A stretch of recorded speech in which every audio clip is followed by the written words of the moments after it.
Welcome back to Phoenix Wright Revisited, or the Phoenix Wright Ace Attorney trilogy. We finished the final day of investigation, and now we are going into the final day as we go into the trial. So let's not waste any more time.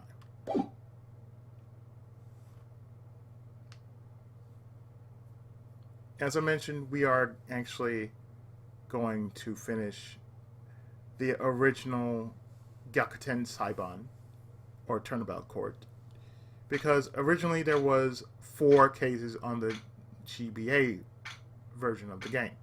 Since we're playing the DS version of it, we're going to go into the next trial, which is going to be a 5th trial, which was added to the DS version that was never released since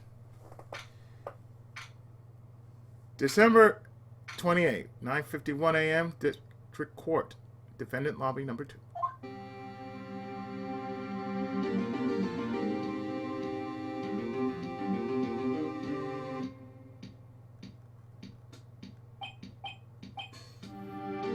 This is it. Judgment Day. Today things are going to get settled at last. A lot of things. Ah!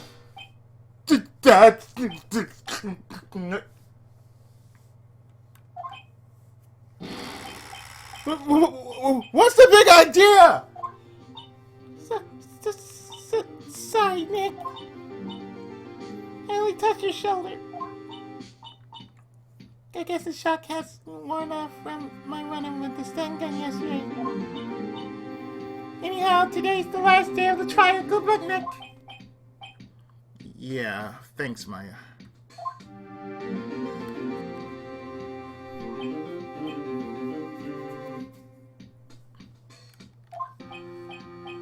Edgeworth. Edgeworth is looking glum as always. I hope Von Karma doesn't push him too hard.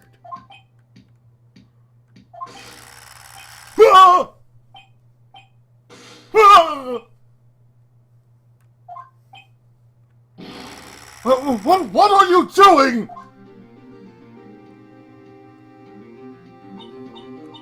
I'm sorry. I'm sorry. I just thought I'd cheer you up with a pat on the back. Mayoi. Maybe you should go outside and just charge. Right, good idea. Try not to electrocute anyone on your way out.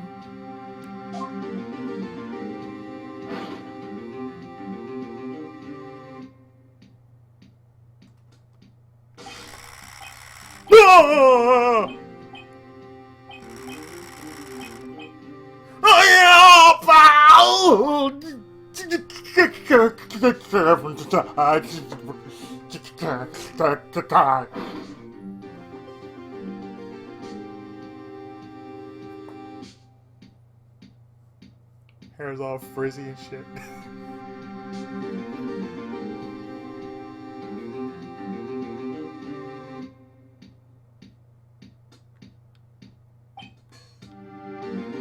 What's gotten into that girl? Detective Gumshoe. Morning, Mr. Edgeworth.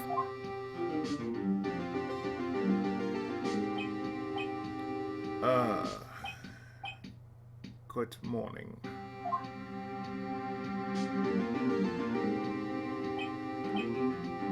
How'd it go, Detective? Have no fear! As promised, I've captured our runaway caretaker. I just brought him in. Took all night, pal. Thanks, Detective Gumshoe. You must be tired. Actually, after that shock I got on the way in, I felt pretty good. Yogi says he's forgotten his own name. But that has to be a lie. Why would he want revenge on Edgeworth if he couldn't remember his past? He doesn't remember, and I'm going to prove it. He does remember, and I'm going to prove it.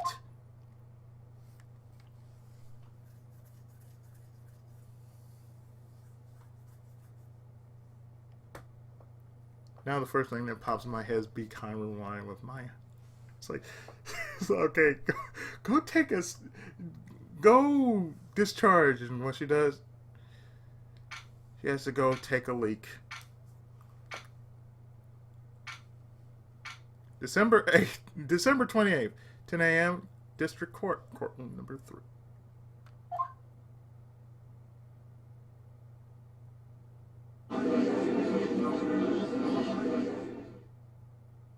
Sometime later after discharging,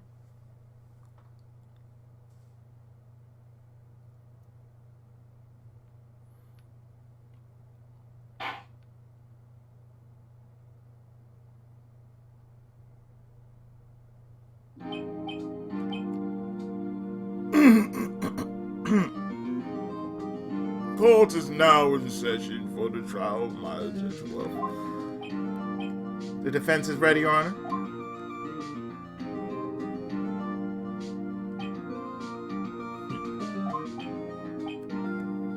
The prosecution is ready.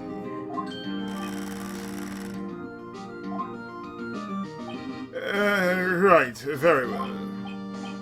We have reached the final day of our proceedings in this trial. I ask that the prosecution submit decisive evidence. Understood.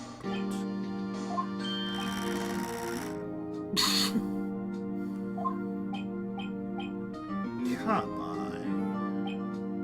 Don't be on to sound by every little thing she says. Very well. Mr. Punkama, your opening statement. Right. Thanks to Detective Gumshoe's efforts, the boat rental shop caretaker has been arrested. In yesterday's trial, the defense asserted that the caretaker was the murderer. However, the caretaker has yet to confirm this. I would like to ask the defense to cross-examine him as much as necessary. Very well. Please, bring the witness into the courtroom.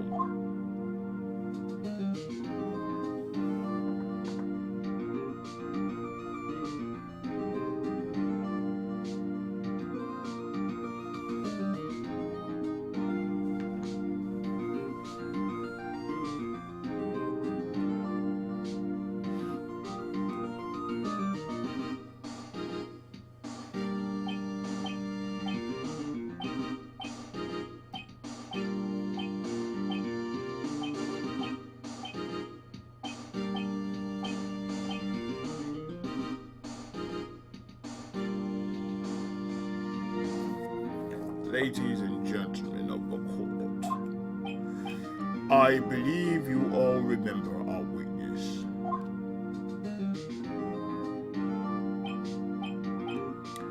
He lives in the boat rental shop on the lake from where he witnessed the incident.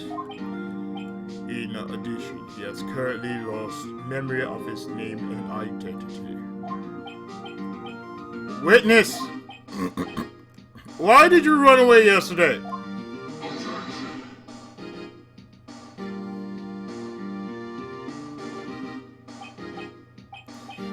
The witness was not running away, as he will now testify.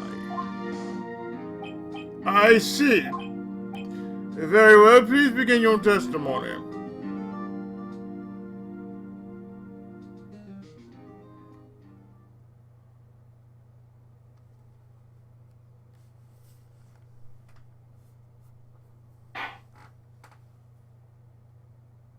Snot bubble.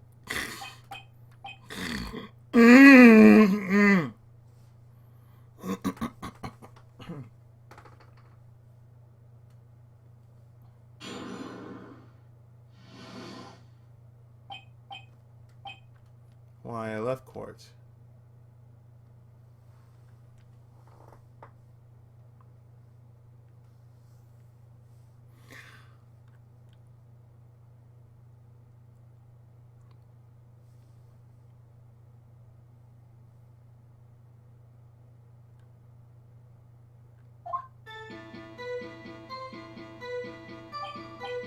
And I'm really sorry.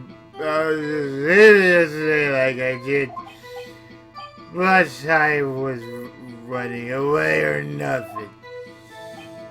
I had went to buy some food for policy. I figured I had got nothing to do with this incident anyhow. I mean, I need one of those motive things, right? And I don't got one. So my testimony here today stands as is.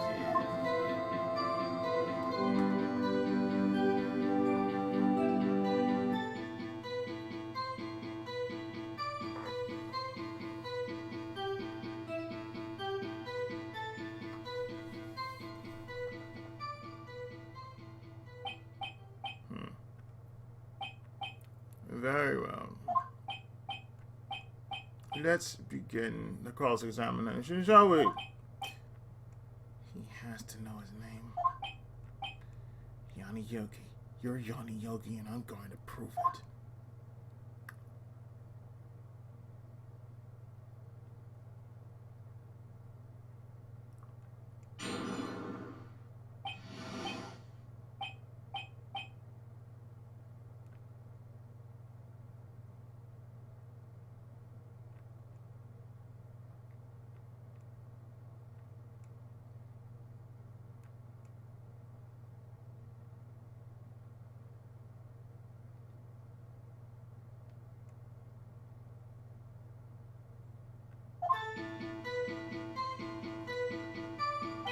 One, two, three, four.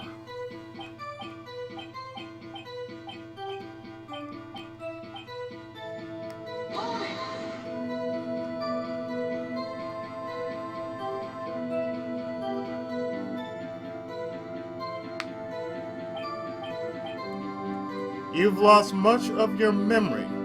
Is that correct?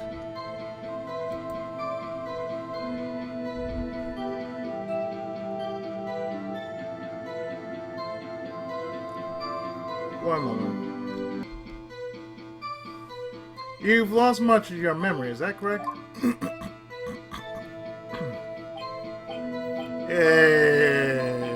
Yep. It seems like it.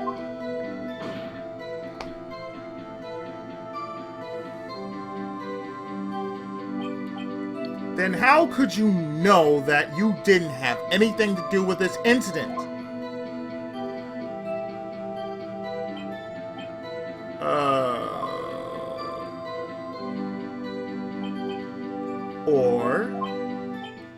Or maybe you're lying about not having your memory.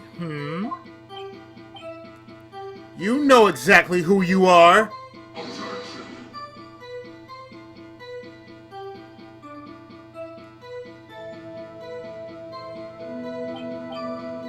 The witness has testified quite clearly that he has no memory of who he is. If you claim he's lying, then show the court proof. How am I supposed to prove what's going on in the old codger's head? That's impossible.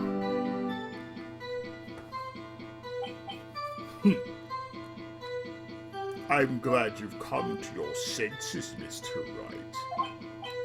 Very well, witness. Please continue.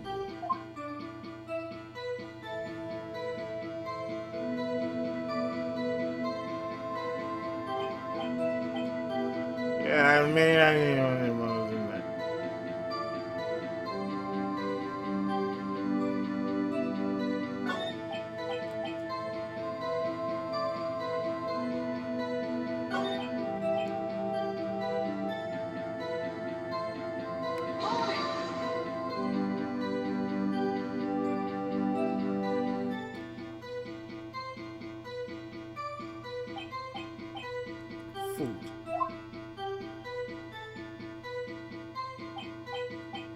Well, Polly's a bit of gourmand, you see.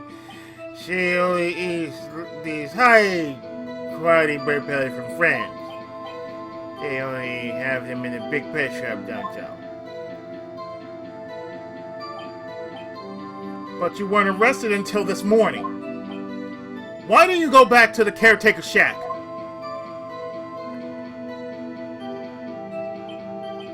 Yeah,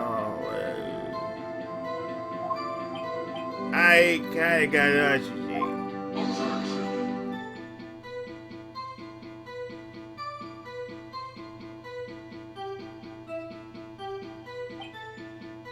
The witness has trouble remembering things sometimes.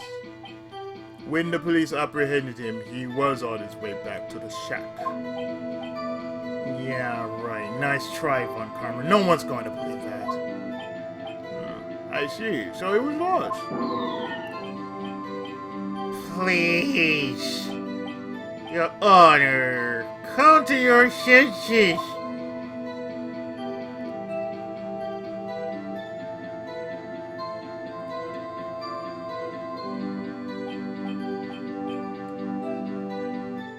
So I was like,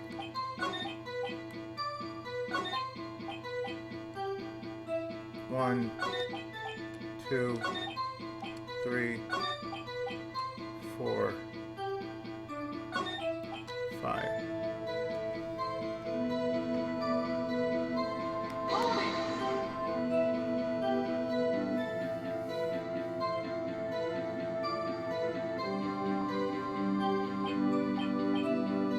How can you say you had no motive? I say you do. You had a grudge against Edgeworth and the victim, Robert Hammond. That's why you took revenge on them, right?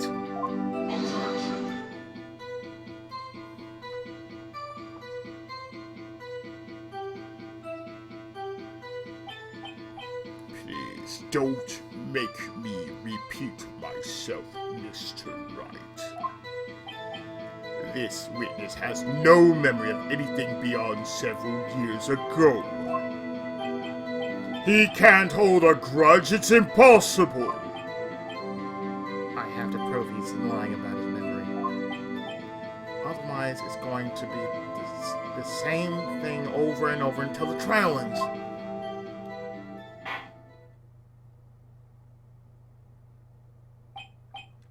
Might I say something, Mr. Wright? Yes, yes, Your Honor? You've been saying the same thing now over and over. You've been calling the witness memory of the past or lack therefore into question. But does this really have anything to do with the current case?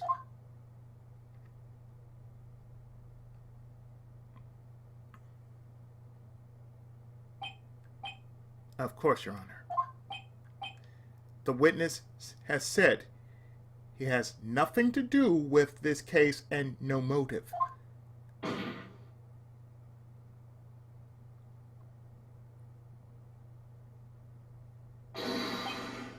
Both of these statements are lies.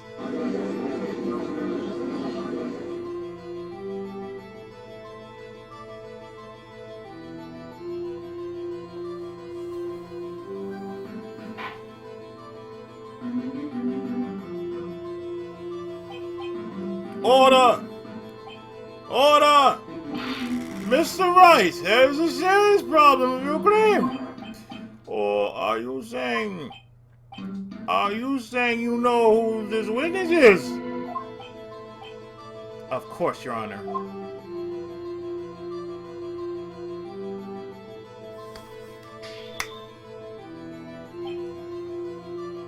Oh. Now this is interesting. I would like to know myself. So who is he? Don't play dumb, Von Karma. Mr. Wright, please tell us this witness' name. Yanni Yoki.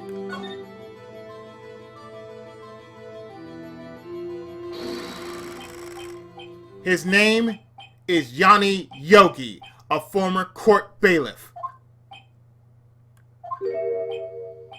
Yogi? That name seems familiar. Oh! Yanni Yogi from the DS6 incident! It figures the judge would have heard of it. It was such a famous case.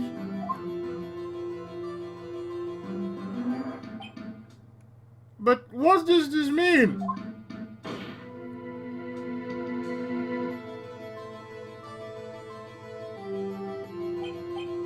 Your Honor, if this man is Mr. Yogi, then he has a clear motive.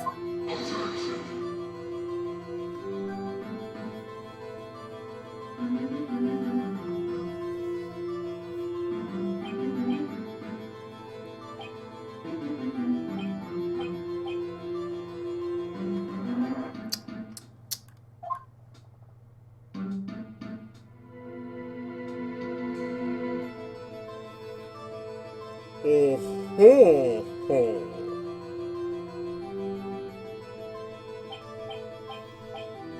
Jumping to conclusions again, Mr. Wright. This man, this witness is Yanni Yogi. Fascinating. However, how do you propose to prove this to the court?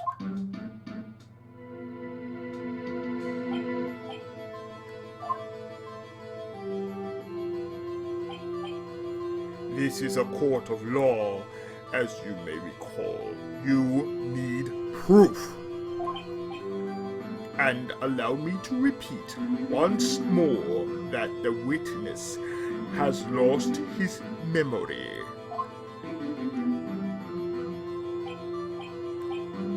This is it. I have to do this now. If I can't prove he's Yogi right here, right now, then I've got nowhere else to go. Nick, how are you going to prove it? How can you prove that he's Yanni Yogi? It's okay. It's actually quite simple. Your Honor, please, take this man's fingerprints. Then we'll compare them to the fingerprints on file for Yanni Yogi 15 years ago. I see. That makes sense.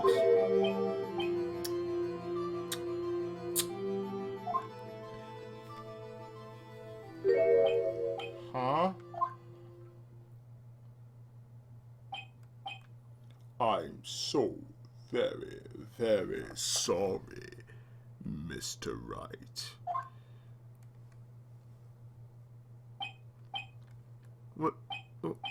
Why? The witness has no fingerprints.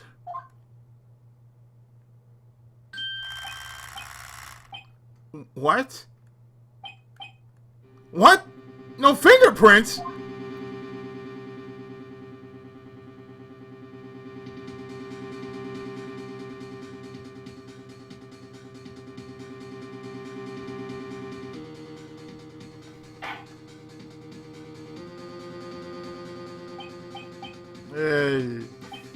You see, before I worked as a caretaker, I worked at a chemical plant.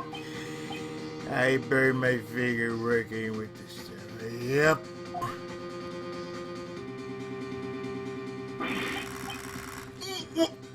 What? Yogi, you sneak.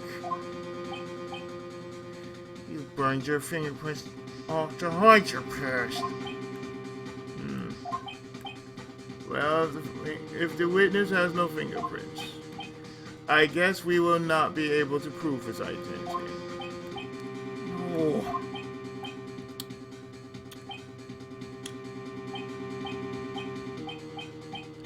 Well, what will you do, Mr. Wright?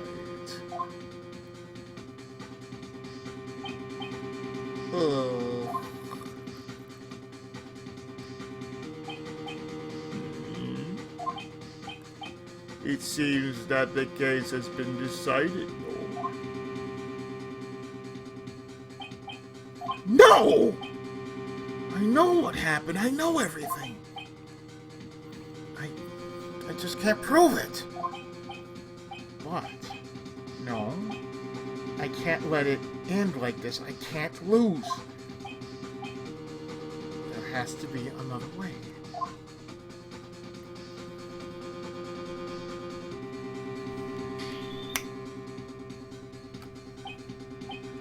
There is no one who can testify as to who this witness is.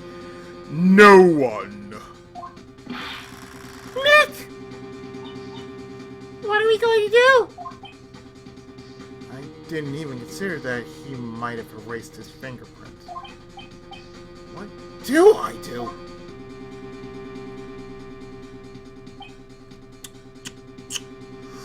Well, Mr. Wright,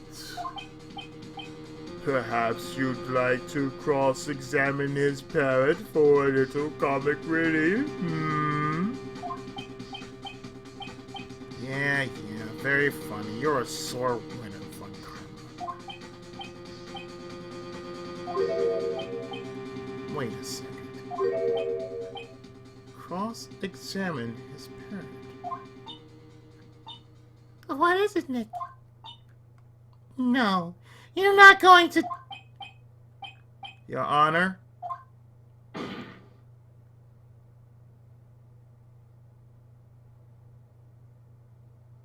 We're gonna do it. The defense would like to take Mr. Von Karma up on his proposal. Take Mr. Von Karma up on my proposal. Exactly, Your Honor. I would like to cross-examine the witness pet parrot.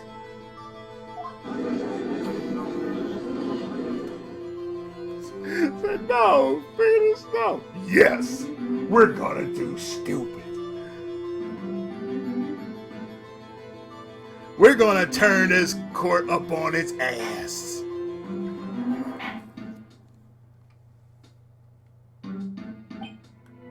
Order! Order! Well, what do you think, Mr. Von Karma? Need you even ask? This is a farce, I object! Bitch. You was the one who said it. Wait a second.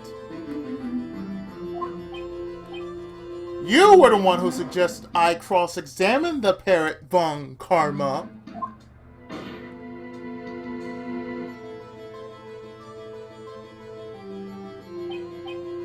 I have a right to do as you suggested.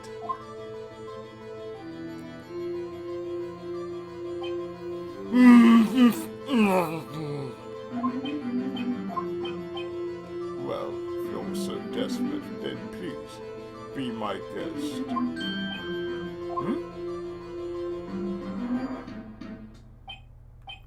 Of course, should you go through this and nothing comes of it, then I hope you're ready for the consequences. Nick, this is crazy!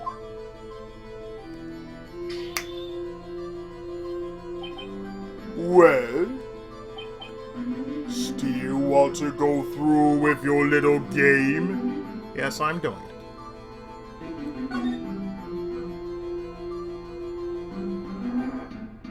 Yes. Let the parrot take the stand. I will cross-examine her, Your Honor. This is the most ridiculous thing I've ever heard! Von Karma's rigged every person's testimony, every piece of evidence. Except the parrot. She's my last chance. At least, I think so. Does this make sense? No, it doesn't, but... fuck logic? Bailiff, bring in the parrot.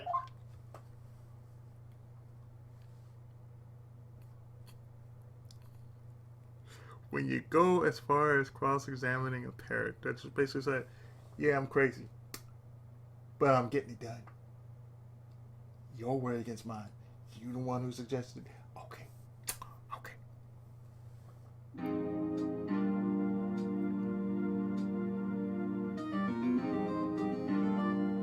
Parrot in high definition. Ah!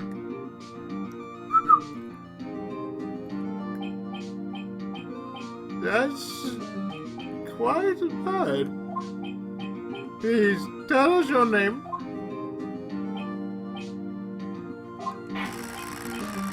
Name! The witness is ignoring me. It must be hurt to be ignored by a bird. Ahem. Very well, witness. Who is your owner? Please testify for us. Please, blow the stupidity out of the water. Ah!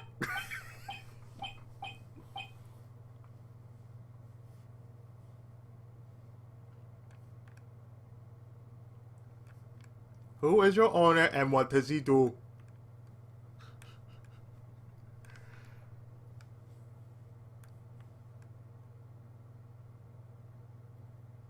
The bird is judging you all.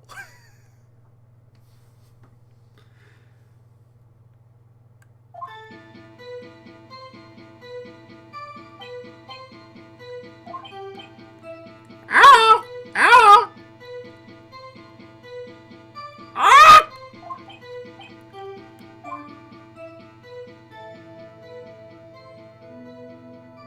The only statement that mattered.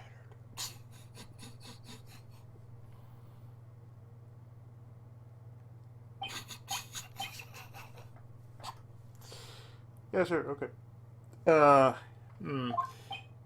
Certainly the most concise testimony you have so far. Very well. Begin your cross-examination. Right. Well, what are you going to do, Nick?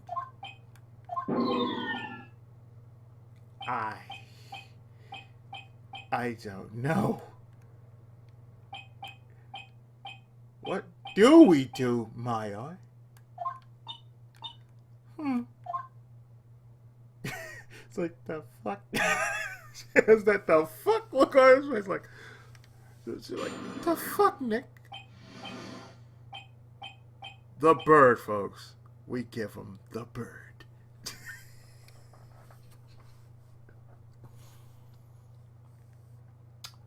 Oh, this is special. This is something special. Ah!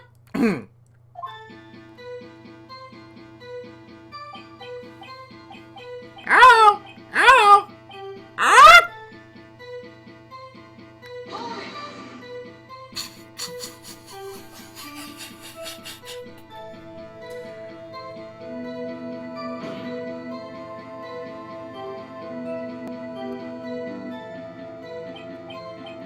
Witness? You can't just say hello and expect us to get anywhere. I want you to testify. Maya, you talk to her. Right. What do I say?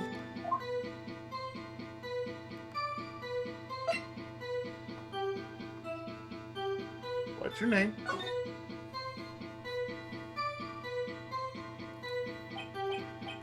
Maybe I should get her to say her name. Polly? Polly, what's your name? Polly! Polly!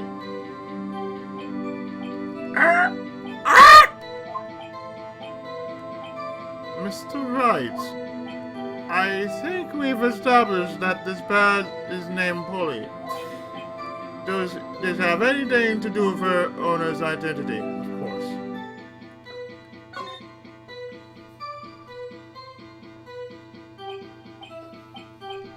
Yes, it does. Ha! Fascinating. You claim that the parrot's name will prove her owner's identity. Then show us this proof. Nick! Don't you think you're taking the bluffing a little too far? Listen. We're not here to answer the question of who is the caretaker. We're here to prove that he is Yanni Yogi. All we have to do is tie the name Polly to Yogi. Your Honor, the proof that the parrot's name reveals the caretaker is...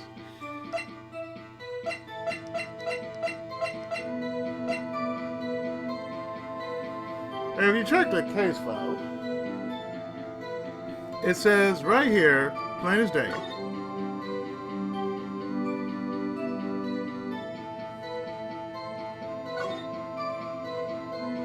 the victim data, which is Gregory Edgeworth,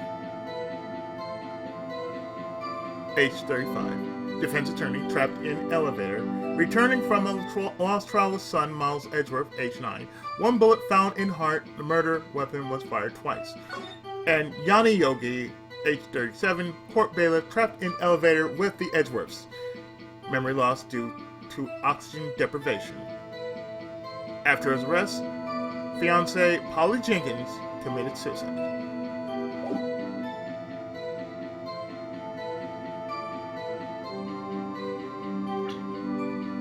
So there you have it.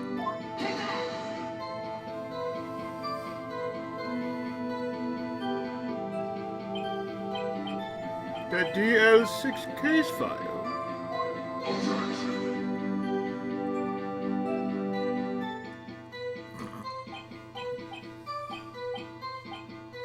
That's quite a large file you have there. Which page is this proof on, then?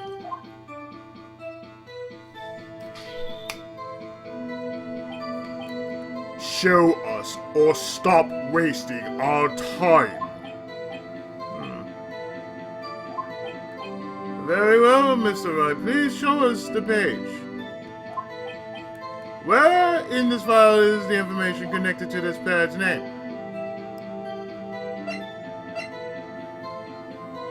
Suspect data.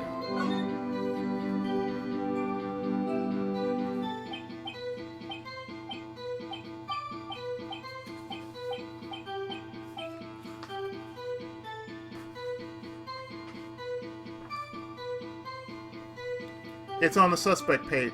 It's on the suspect data page. This page has all the information about Yanni Yogi.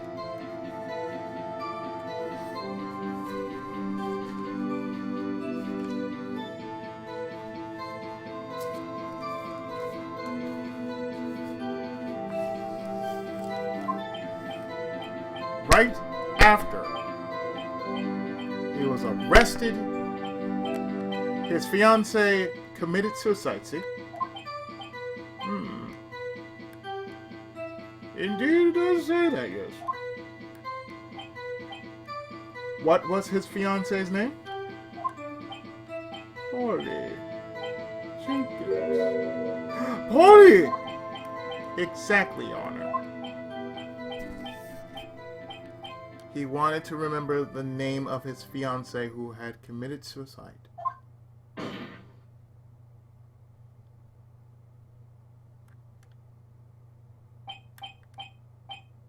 That's why he named his parrot after her. I see.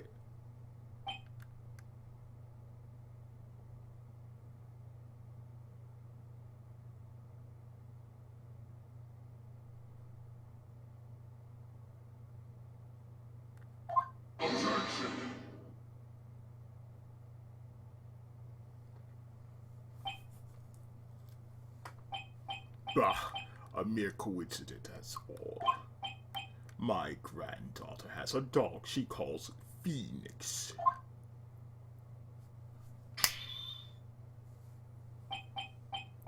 Well, Mr. Phoenix Wright, does this make you my granddaughter's fiancé?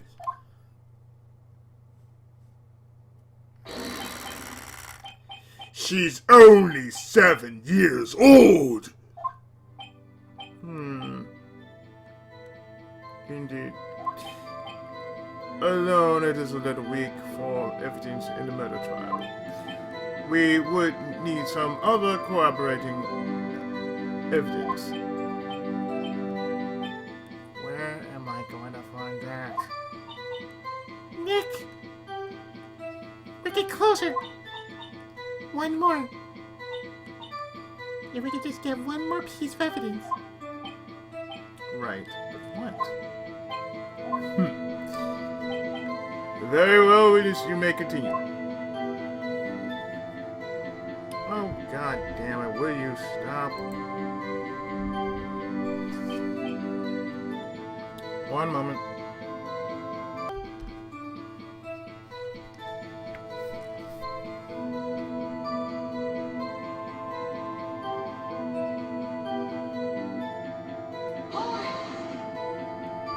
There.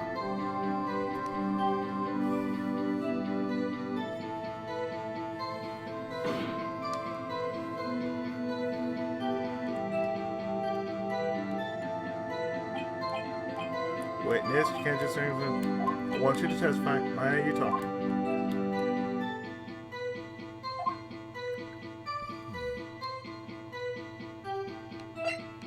Safe number.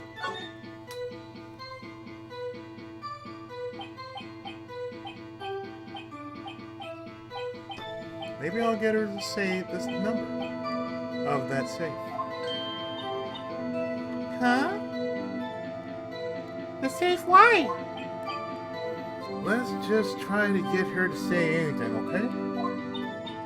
Polly! What was the number to the safe in the shack? 1228! 1228! Why, what a reckless power. Well, Mr. Wright, you are claiming that this number has something to do with the caretaker. Actually, it does.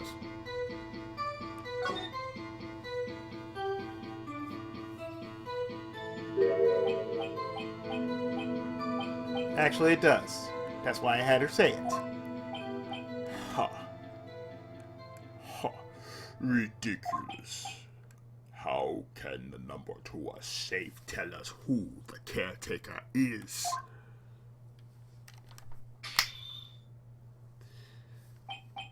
Show us your proof. What could possibly leak this number to the caretaker's true identity? Well, let's see, we got... again, we check the file like so.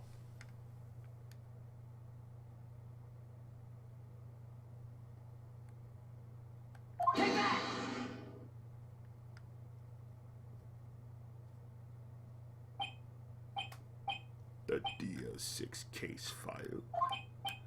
What is this obsession you have with that case, Mr. Wright?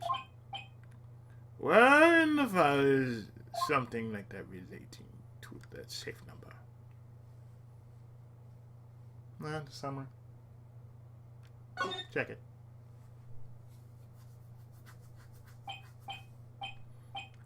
It's on the case summary page. The case summary. Specifically the date on which the DL6 incident occurred. The date of the incident, December 28th. Why, that's today's date, 15 years ago. And the number on that safe is 1228.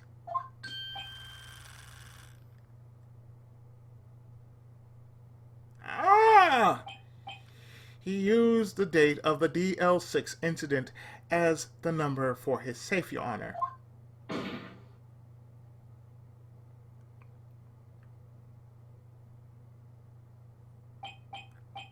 That's how important that date was to him. I see. It certainly is an interesting coincidence. People often do set their secret numbers to dates. They really do. They do it with card numbers as well. This is not tangible proof. I set my ATM card's number to 0000001 because I'm number one.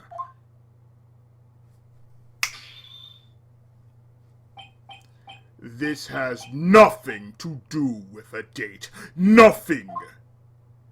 Are you sure you mentioned... Why did you have to mention that? Are you sure did you want to do that? That's enough. I think we've reached a conclusion now. This is a mere coincidence, that's all. True, that is a possibility. However, two coincidences at the same time seem more like a pattern to me. What are you saying?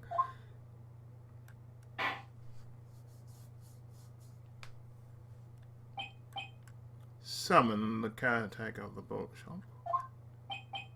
Immediately!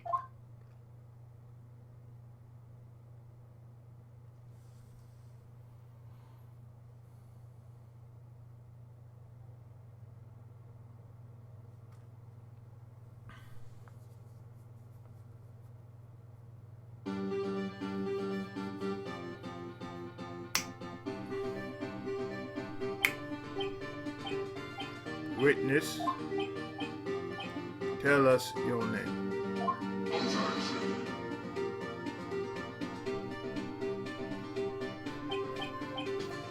Wait! This witness, he doesn't remember! No. It's okay.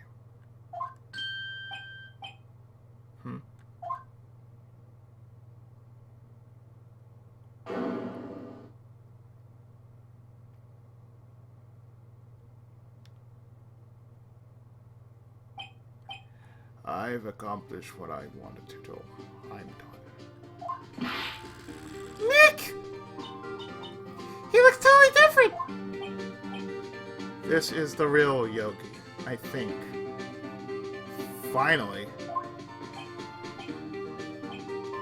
He's been acting feeble to hide his true identity. Acting for 15 years. Well, let me ask you again. Please, state your name for the court. My name is Yanni Yogi. 15 years ago, I served as a bailiff in this very court. It wouldn't be such a coincidence if I gave him a Yogi Bear voice. Hey, I served in this courtroom for 15 years.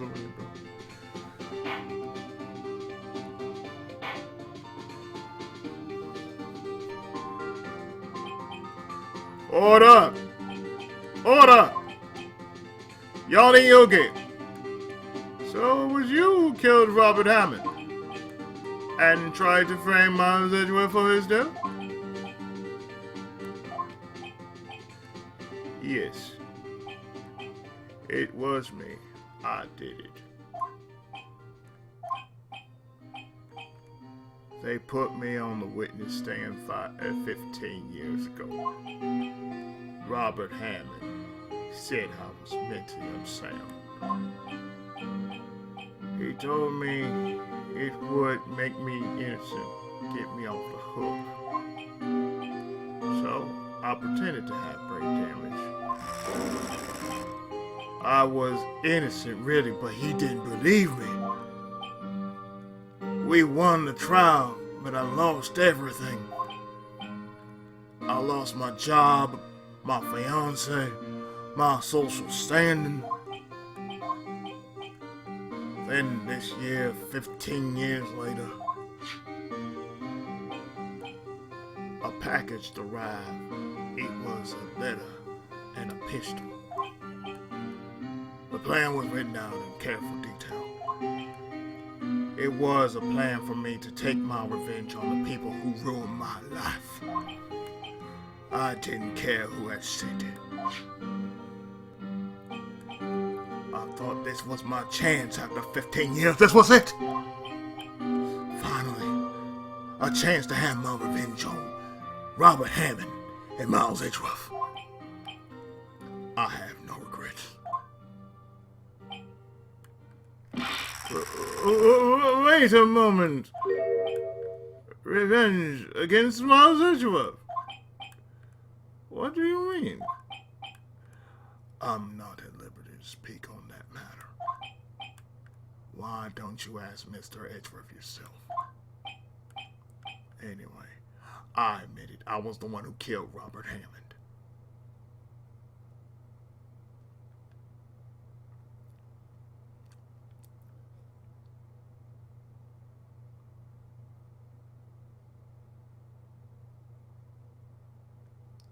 I hear that cough. I'm gonna take care of it. So, let me do the following.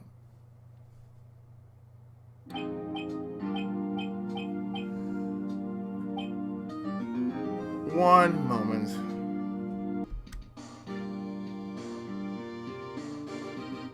Von Karma, where is Mr. Yogi? Under arrest, Your Honor. I saw no room for evidence confession. Then the defendant, Miles Edgeworth, is innocent. In this case, at least.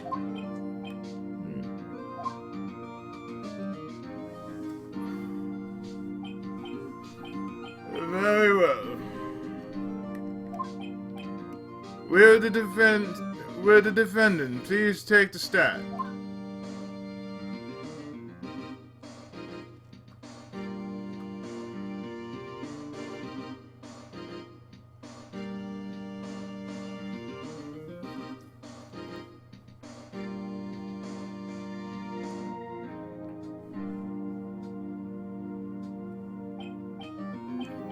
There are a few mysteries left unsolved.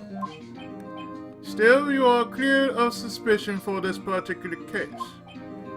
So, I would like to pass judgment on the murder of Mr. Robert Hammond. Any objections? I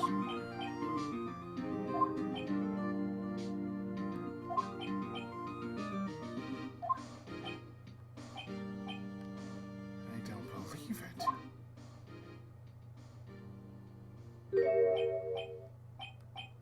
Why isn't Von Karma saying anything? Very well. This court finds the defendant, Mr. Miles Edgeworth,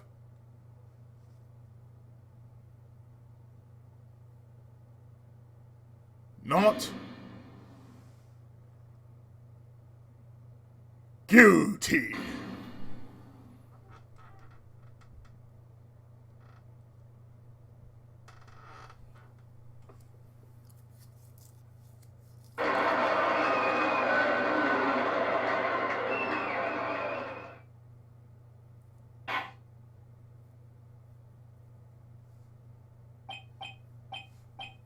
That is all. This court is adjourned.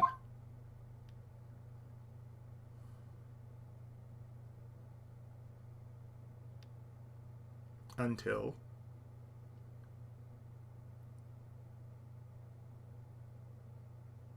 objection.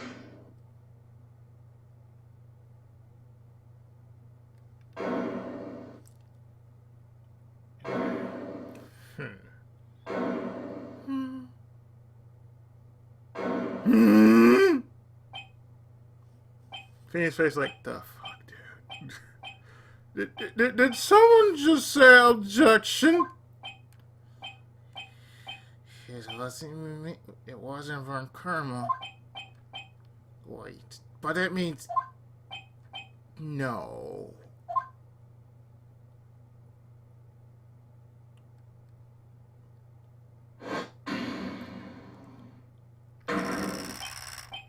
Edgeworth?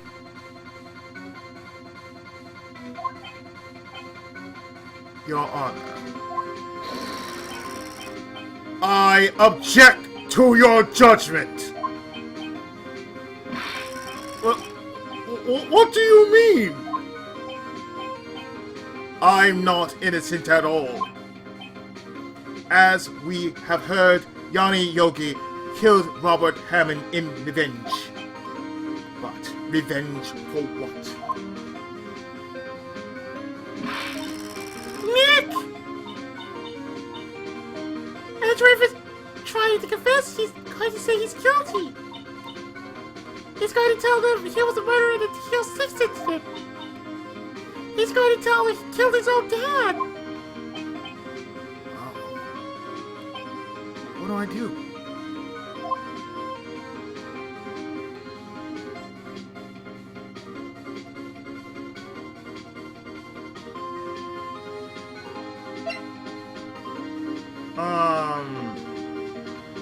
It don't matter at this point, so...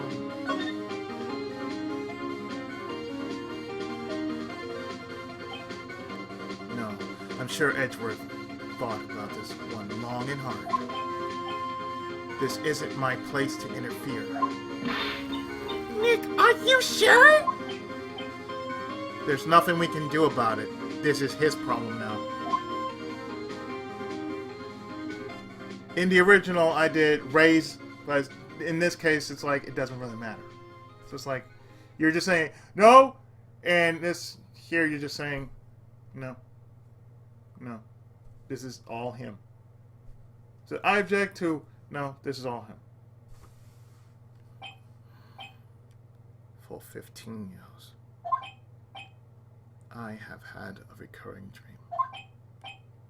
A nightmare. It is only a nightmare. That's what I told myself. But now I know. It wasn't a dream. Yanni Yogi wasn't the killer. You mean in the incident where your father died? From the distance of the shot, it wasn't suicide either. Everything was as clear as day.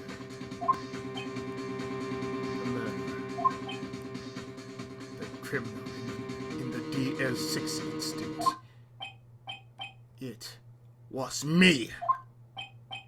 Your Honor, I confess my guilt. I am guilty for DL6, the statute of limitations of which ends today. The culprit is me!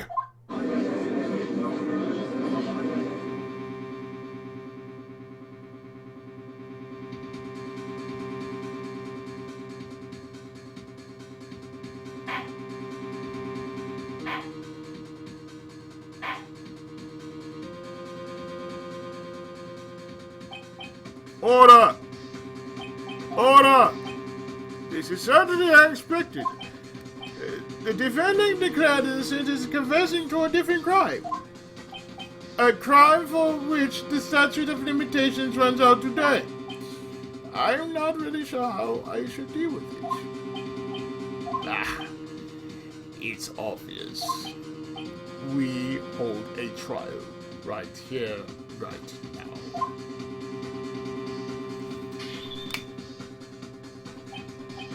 We tried this man for his crime of 15 years ago.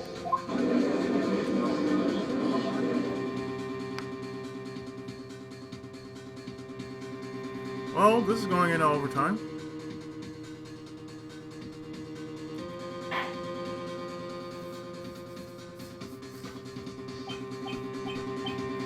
I think I would like to take a 5-minute recess. During this time, I will consider the appropriate course of action to take. Court is adjourned.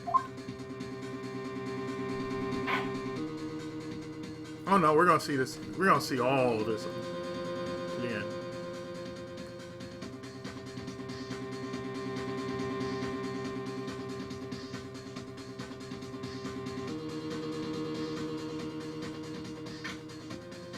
December 28th, 2:24 p.m. District Court, Defendant Lobby Number 2.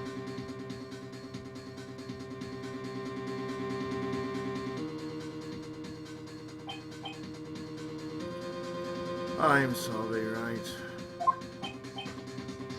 I've just wasted all of your efforts.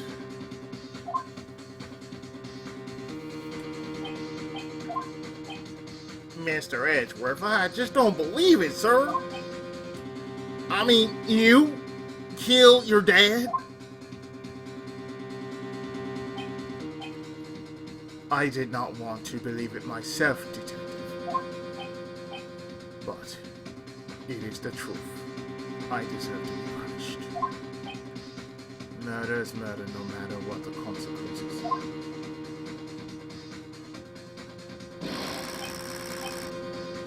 This is crazy, just crazy!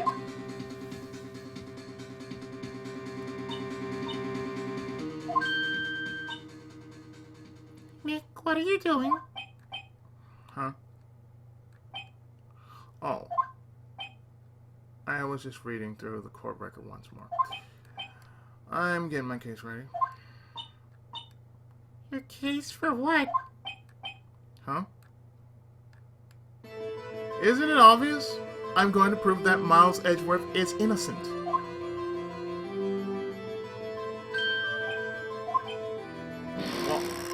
What are you talking about, pal? You just admitted to it!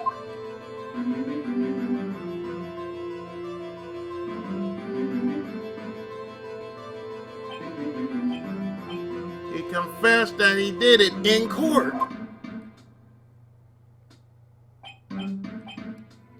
I'm sorry, Edgeworth. But I don't believe your nightmare. What? It's just a dream. It's not real. The truth is right here in this court record. In any case, tighten your belts. The real fight is just beginning. I'll prove you're innocent. Trust me. Right.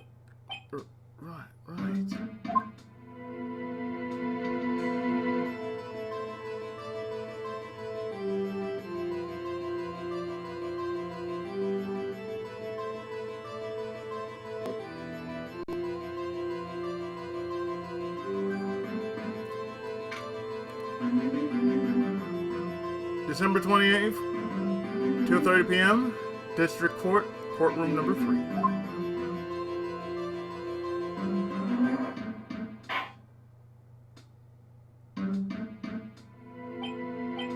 Now, then, I would like to resume our trial. Judge, Miles Edgeworth has admitted his own guilt. He has confessed his crime. Let us begin by hearing his testimony. Then, though pointless, let the defense do their cross-examining. The statute of limitations on the DL6 incident runs out today. Though it's unconventional for me, I'd like to run this one by the book. I see. Does the defense have any objections? Nope.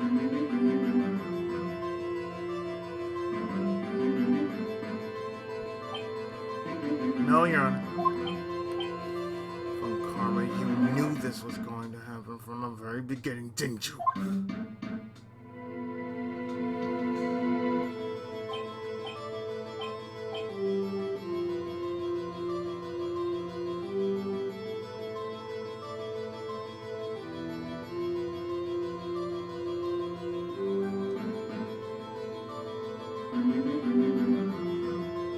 Very well.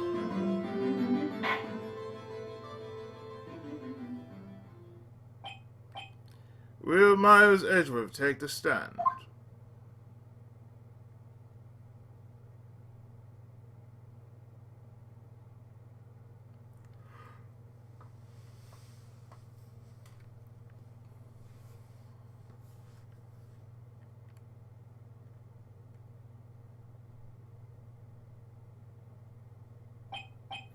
Will the witness state his name and profession? Miles Edgeworth. I am a prosecuting attorney. Mr. Edgeworth. 15 years ago, you mistakenly killed your father, Gregory Edgeworth. Is this correct?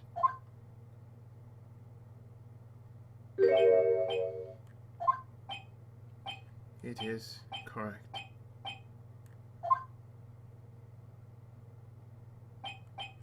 Then testify about this matter to the court. When Edgeworth was telling me about his dream yesterday, I noticed something. One detail didn't quite fit.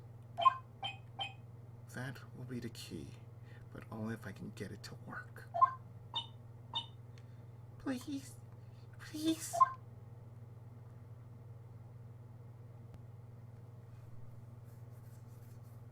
And thus was born the day of making Miles Edgeworth fan fiction since then. I remember there was many a fan fiction of Maya and Miles getting together, got married and all that. And he was going through all this stuff with her. I don't know why, but I believe that. That day, I had gone to the courtroom to observe one of my father's trials. As we went to leave, an earthquake struck, trapping us in an elevator. As we went to leave, an earthquake struck, trapping us in the elevator.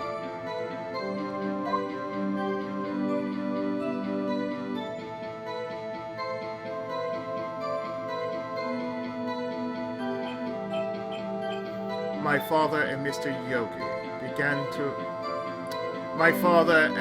Yogi lost their composure and began to argue. Just then, something heavy fell at my feet.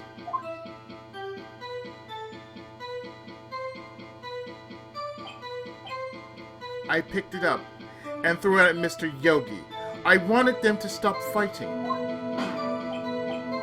A moment later, there was a single gunshot, then a scream. It was a terrible scream. I remember it to this day. 7. That is all.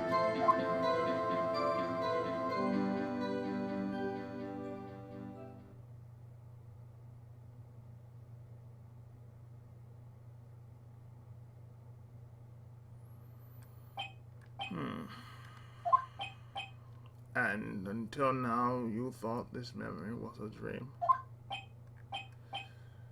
We were stuck in that elevator for 5 hours.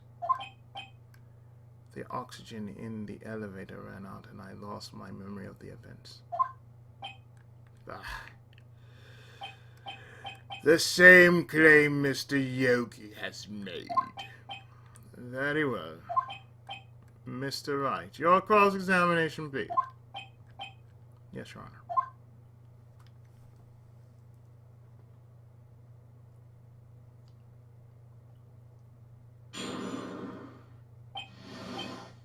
The DL6 incident.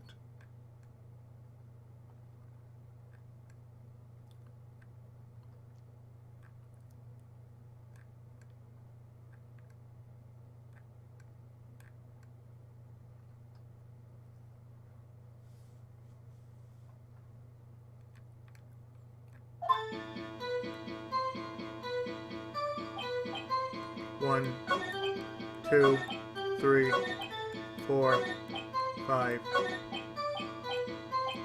6.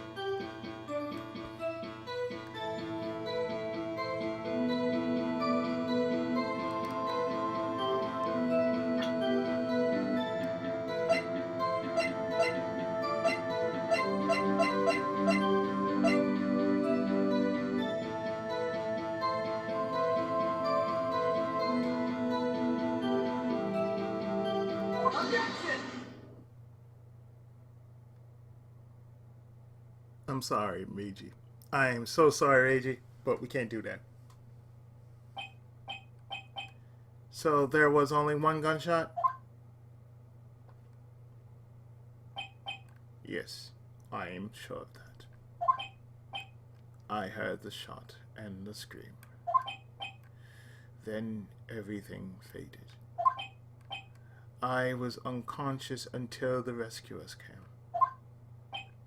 I see.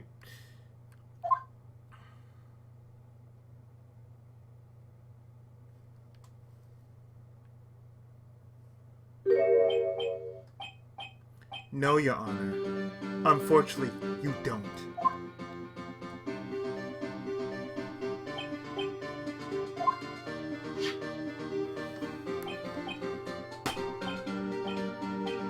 Take a look at this.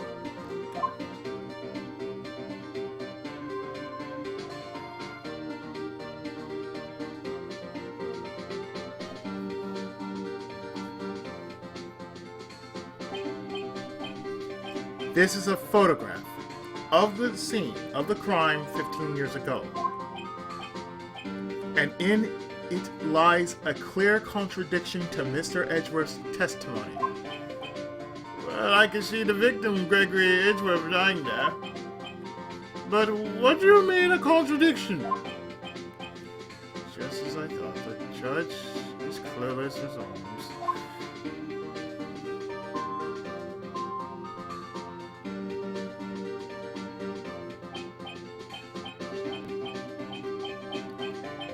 That contradiction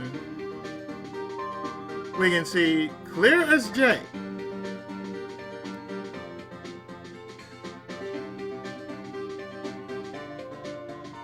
Look at this right here. Right here. Finger to the hole. Finger hole. Bang.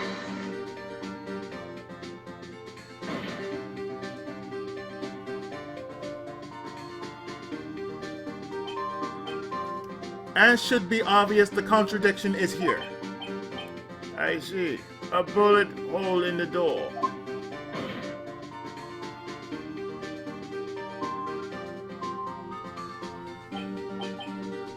Your Honor, Miles Edgeworth testifies that there was only one gunshot. However, according to this photograph, not one but two shots were fired. One shot hit the victim. The other hit the elevator door. I ask you then, why did Miles Edgeworth only hear one gunshot?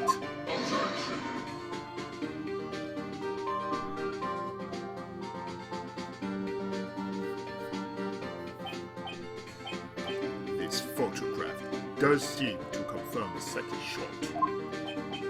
However, when was the hole in the elevator made? It might have been there before the incident occurred.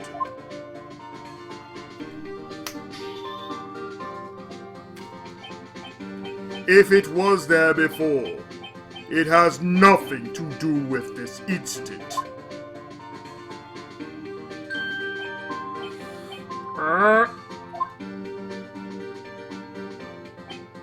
Mr. Wright, do you have proof that this bullet hole was caused at the time of the incident?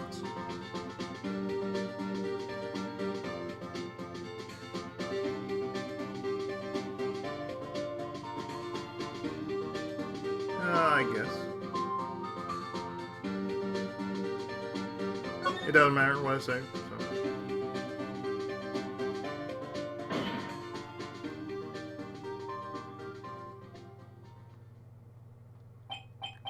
Your Honor, I think I will be able to show you proof.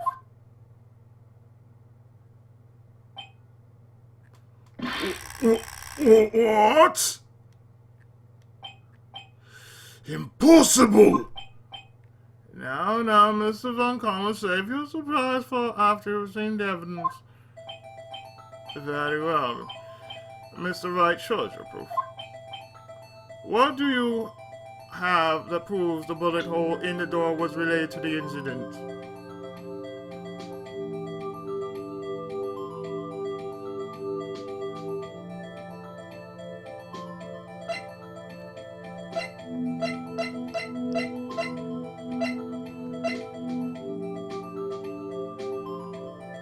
as it says here.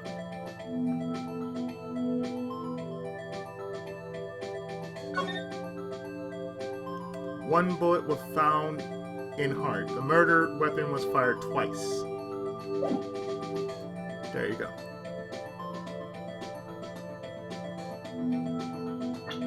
Your Honor, here you go. Bam!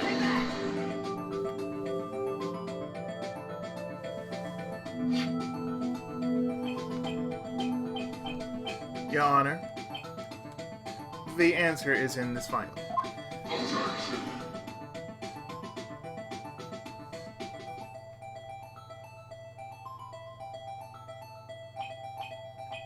You do enjoy dragging out that file, don't you? I don't accept this evidence unless you can tell us what page it's on. Which page shows the link between this bullet hole and the DL6 incident?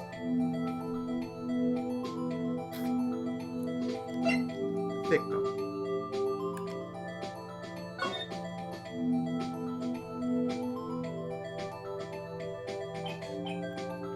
Look at the victim data in this file. It says it quite plainly. The murder weapon was fired twice.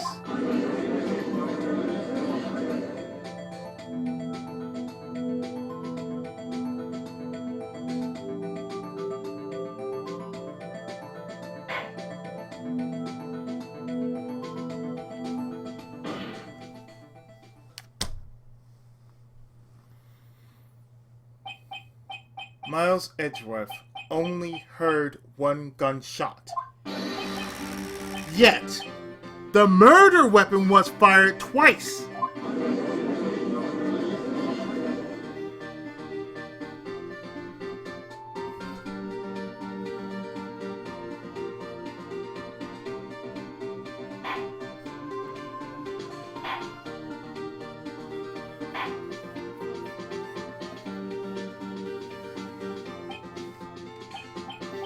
Order! Order! Mr. Wright, what are you driving at? It's simple, Your Honor. At the time of the incident, 2 shots were fired. One went into Gregory Edgeworth's heart. The other hit the elevator door.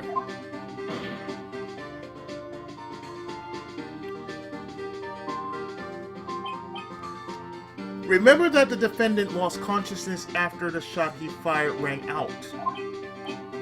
In conclusion, we must agree that the second shot was fired by someone else. Mr. Wright, but who could that someone else be? The murderer, of course.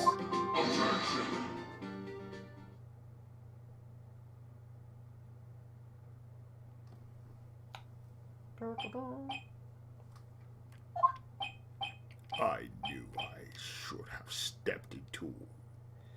I knew I should have stepped in before your wild fantasies got out of hand. Mr. Wright, look once more at the DL6 incident case file. Look closely. Try the case summary page. The case summary page, that's on page 1. Look what is written there. Not a single clue was found on the scene.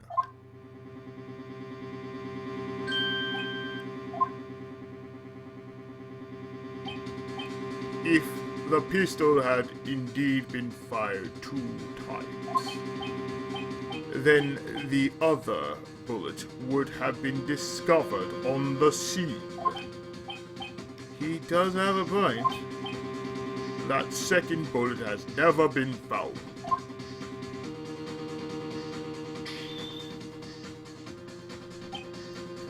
Why? Because the second bullet does not exist. Just like the Black Monster. The bullet that claimed Gregory Edgeworth's life was the one fired by his own son. That is the truth of this matter. the whole truth. It was undoubtedly something else that made that bullet hole in the door.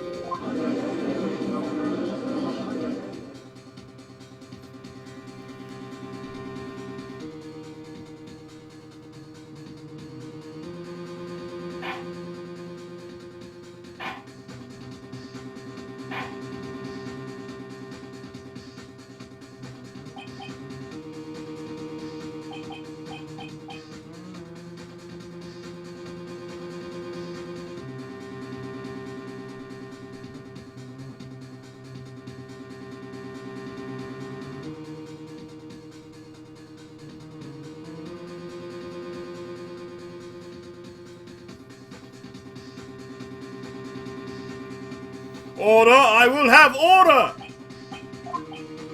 Mr. Wright has proven one thing to us quite clearly. That the murder weapon was fired twice at the time of the incident. However, as Mr. Von Karma says, the second bullet fired was not found. It is highly unlikely that the police merely overlooked this second bullet.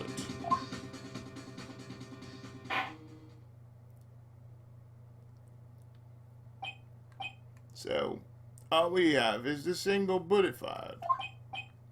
I'm afraid I have to discount the defense claim.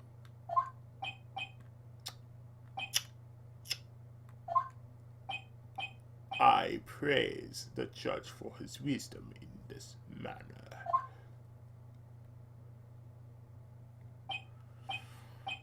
Ugh. How did this happen?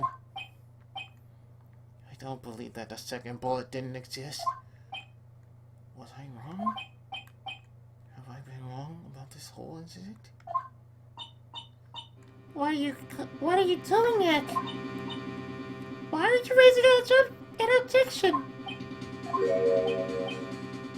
I'm sorry, Maya. What? It looks like I was wrong. Nick? If the second bullet wasn't there, then all my conjectures are for nothing. No. But you said you'd do it, Nick! You said you'd get Edgeworth declared innocent! I'm sorry.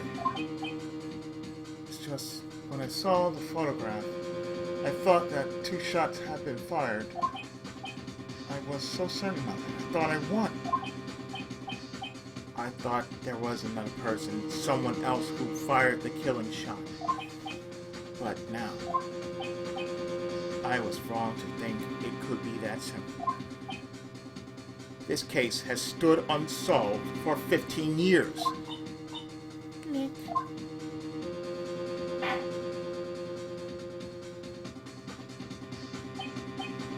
Well, it seems that we have finally cleared up this incident.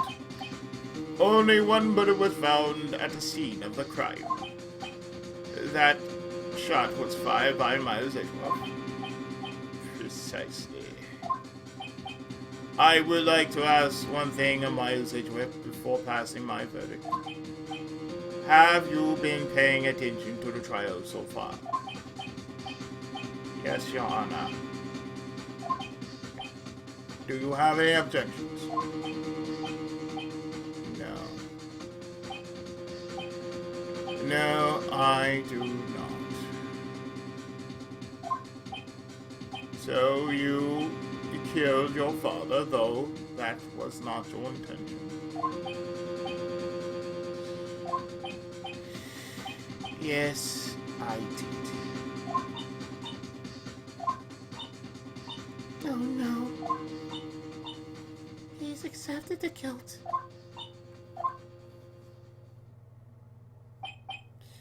Very well.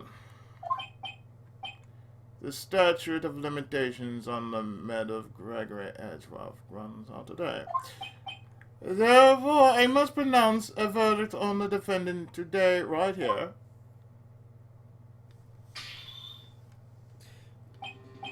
Right now. Indeed. Does anyone have any objections?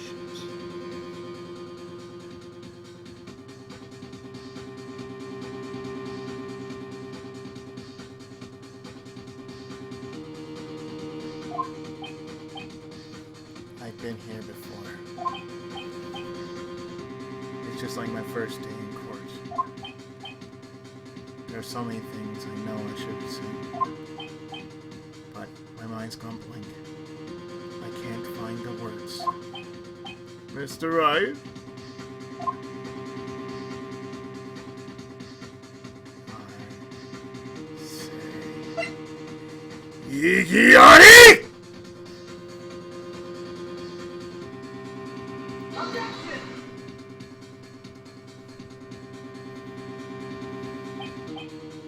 Your Honor!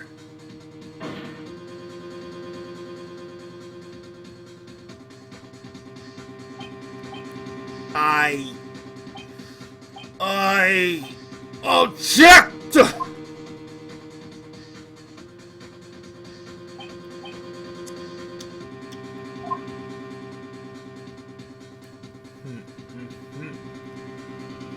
Ho ho!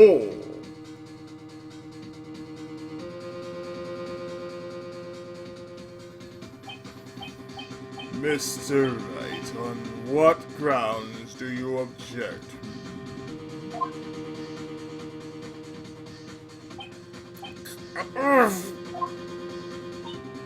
Nick? I don't know. His case is perfect! Oh no.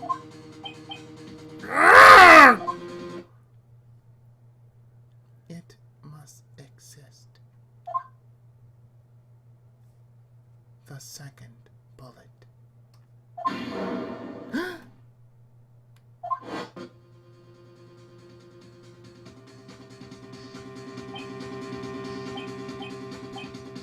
What? What did you just say? Nothing? The second bullet must exist. But where? Someone took it.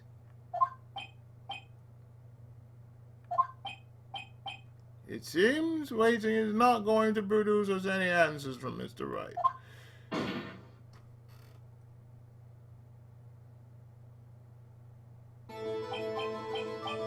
Wait, Your Honor.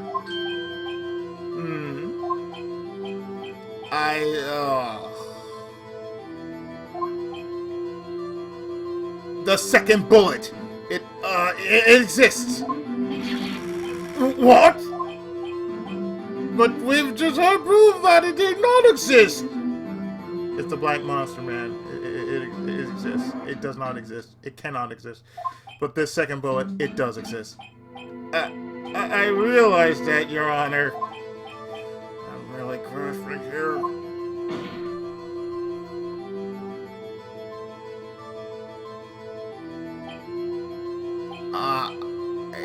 It's just someone took it from the scene of the crime. That's what happened. But who?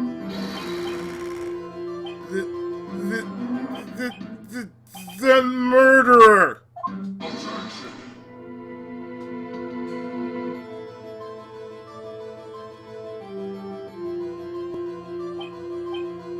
The murderer. Then tell us who. The murderer. Then tell us just who is this murderer.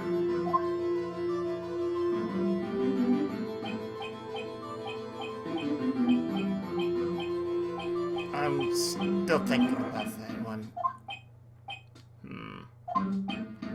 So the criminal took the second bullet, but why? Huh? First of all, how would they have found it? It's not easy to find a stray bullet, Mr. Wright. Was there some pressing need for the murderer to search for that bullet? He didn't need it.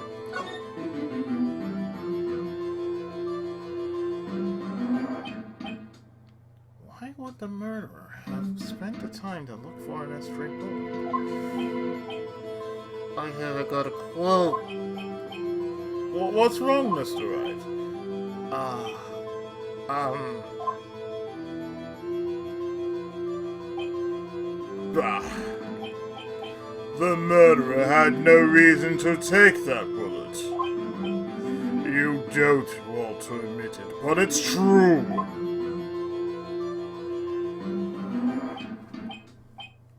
oh. Had to take it. Had to take it. The murderer. What does that mean? You're thinking too normal. Think crazy. Don't think why the bullet was taken. Think why the bullet had to be taken. Mr. Wright! Yes, Your Honor. I have no idea what I'm doing. Well, the murderer had no intention of taking the bullet from the scene, but the murderer had to take that bullet. Had to? Mr. Wright, what do you mean?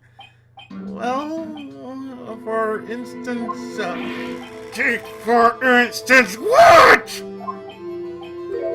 Maybe the bullet hit the murderer? The bullet hit the murderer. Yes, saying for instance. I mean, if it hit you, you would have to take it with you, wouldn't you? It's not like you could perform surgery right there. You know?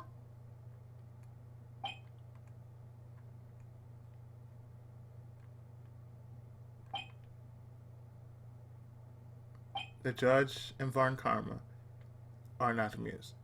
No one else is amused at this point. Finish Wright, reaching at straws. Wait a second. I was just talking off the top of my head, but what if that's really what happened? Let me get this straight. So, at the time of the murder, the murderer himself was shot. And they left with the second bullet still inside of them, thus leaving only one bullet at the scene of the crime. Yes, I guess that's how it would work, yes. But there's a problem with that. The other two people rescued from that elevator, Miles Edgeworth and Yanni Yogi, were both unharmed. So that would mean The murderer came from outside, yes.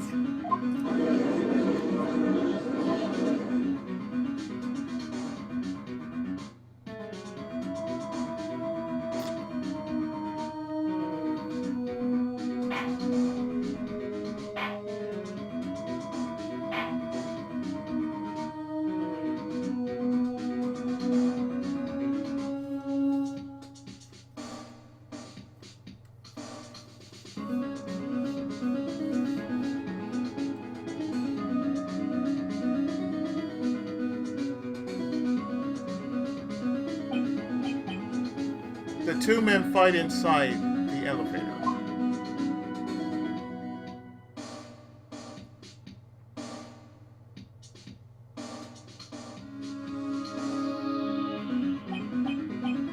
Trying to stop them, the boy picks up the pistol and throws.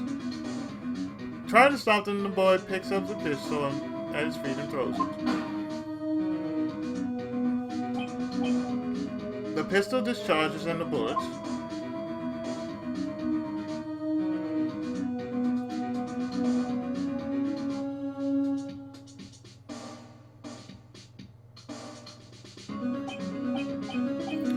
The bullet goes through the elevator door and hits the murderer outside.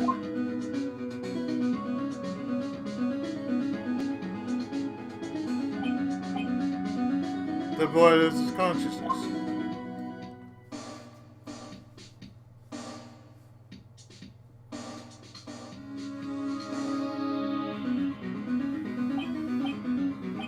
Then the murderer opens the elevator door and sees the men inside.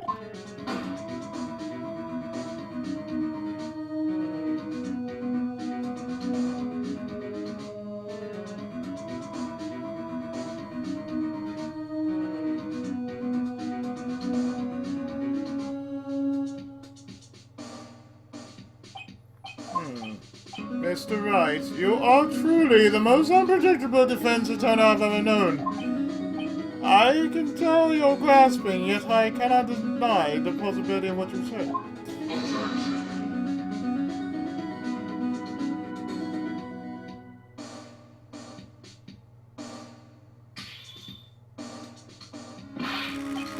What are you saying? Deny it! Deny it! No one involved with the incident was wounded. There was no murderer. No one was wounded at the time of the incident. She's right, I can't think of anyone. Hey, Nick, Huh? I just thought of something really crazy. Crazy. Remember what Mr. Grassberg said yesterday?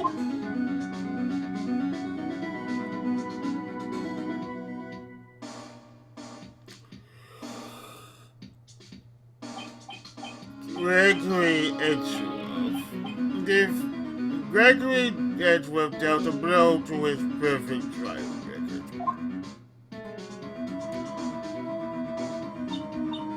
Well,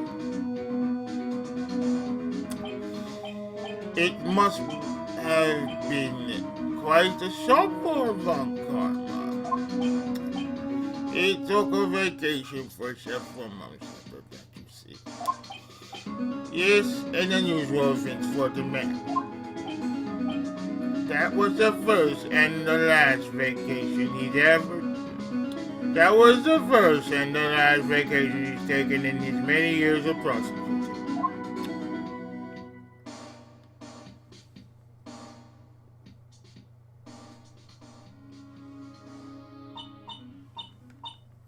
what if Von Karma didn't take that vacation because of shock?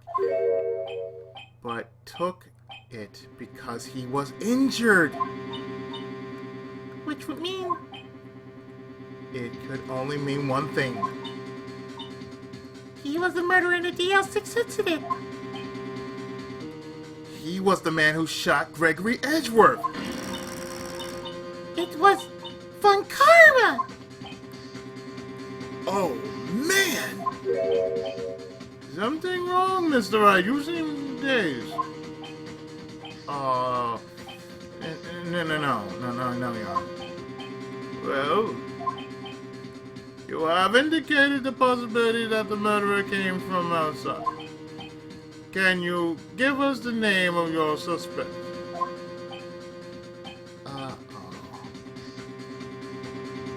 Should I come out and say it now? It doesn't matter what you say.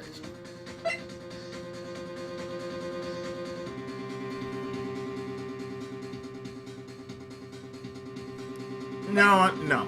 Let's do it now.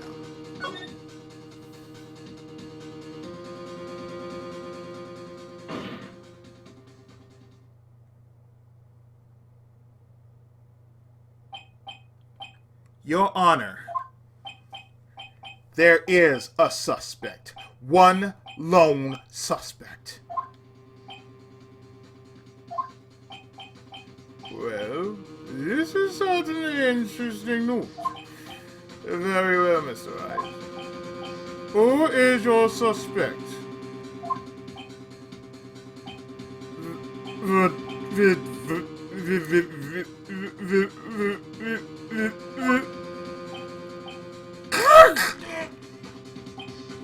My hands are shaking. What?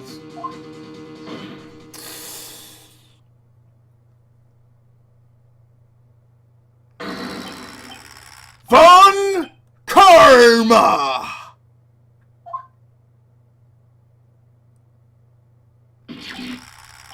Von Karma.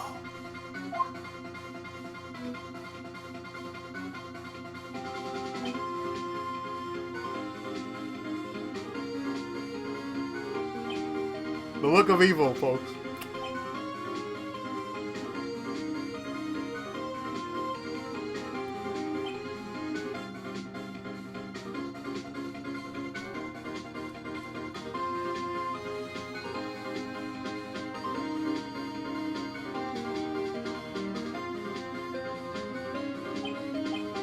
You mean the Von Karma, the prosecutor, the one standing right over there? You don't object?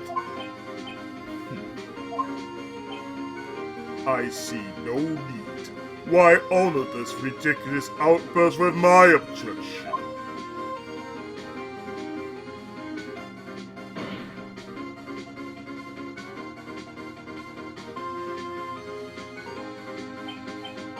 Because you took a vacation for several months starting Because you took a vacation for several months starting the day after the incident. Yet, you pride yourself on a perfect record.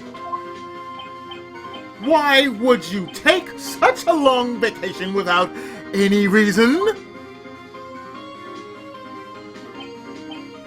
So, you're claiming that I took a vacation to heal my injury from the incident. Fascinating. Prove it. I would have needed surgery, no? Where did I go under the knife at, Mr. Wright?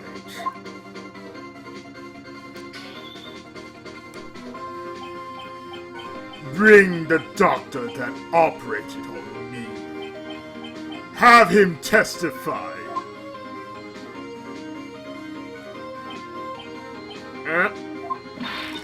Nick!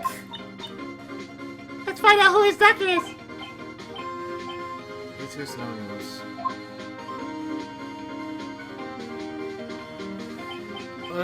Edgeworth? I know Von Karma perhaps too well. He is perfect. He would not leave clues. He probably did not undergo surgery. That would leave a doctor as it leaves.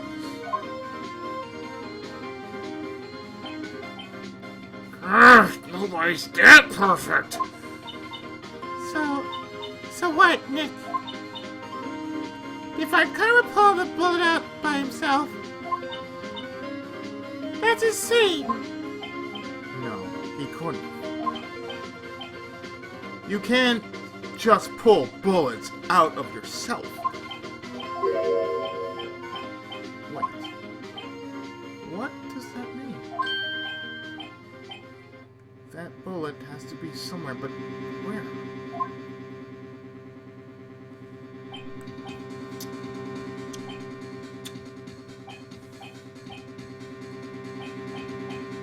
Well, Mr. Wright, can you produce evidence to prove that I was shot? No. I got evidence. I got evidence for your ass.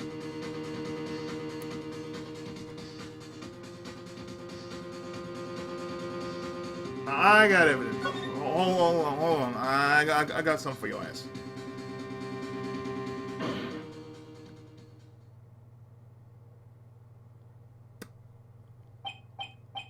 All right, Von Karma. I'll prove it. And I'll even use evidence. I know how you like it so much.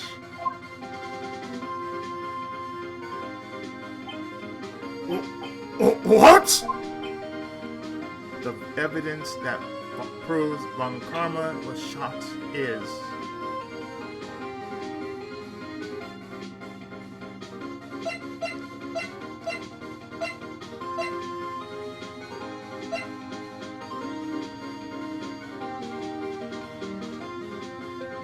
this.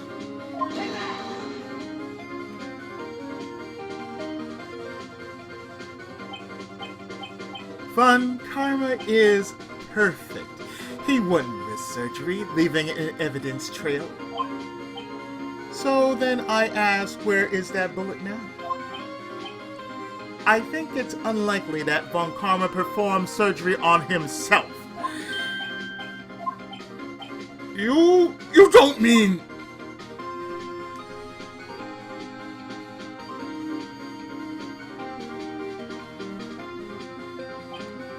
I do.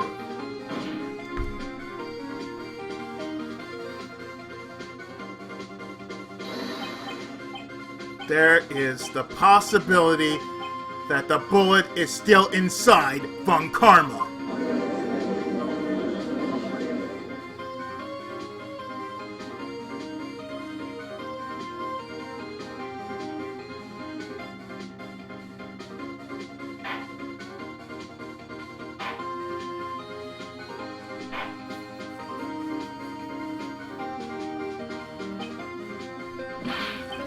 Is that even possible?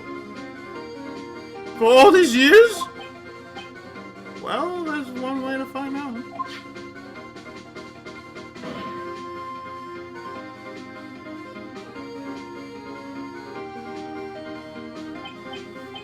We could use this metal detector.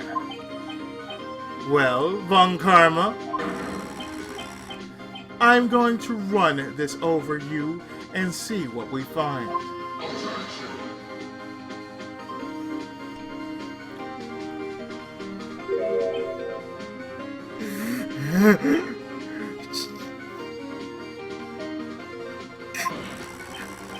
I refuse!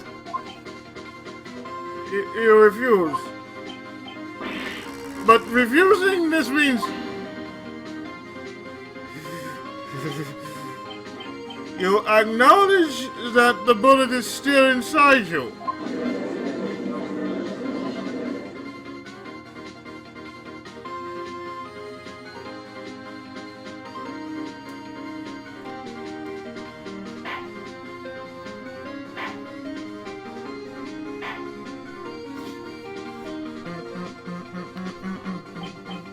Order!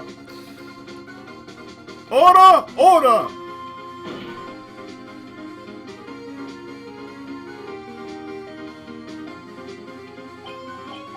Your Honor, the defense requests that we be allowed to use the metal detector.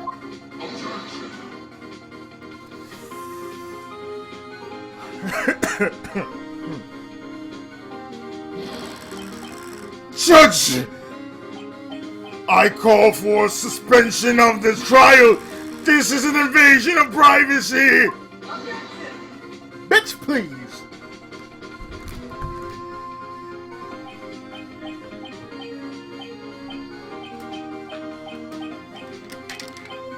Speaking of which...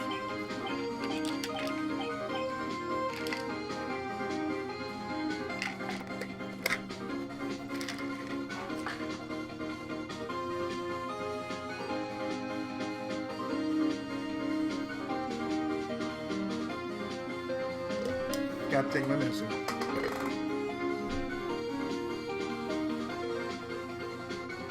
The statute of limitations runs out on this case today.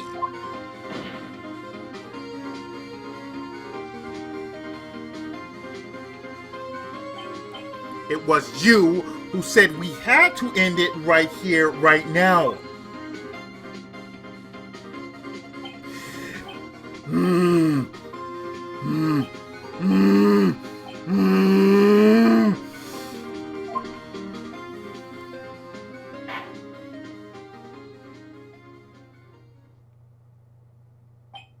Enough! I admit the use of the metal detector. Mr. Von Karma, you will submit yourself to testing. Nick, what does this mean? I don't know, but we have to give it a shot.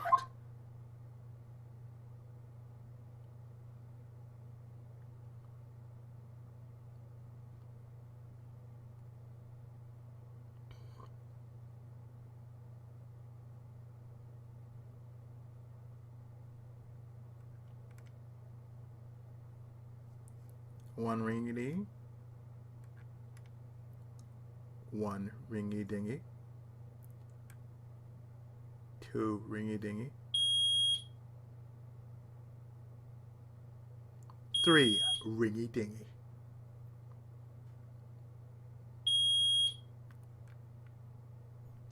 That, I can tell you, is not the sound of our smoke detector going off. It reacted. Something's inside his right shoulder. The bullet.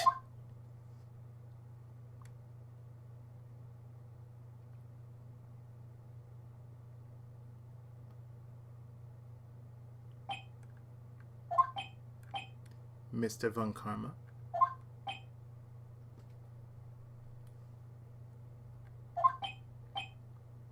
You.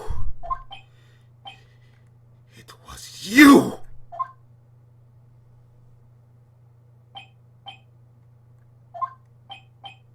I was afraid this would happen.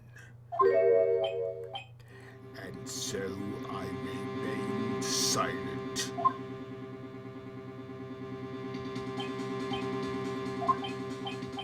Indeed, there is a bullet in my shoulder.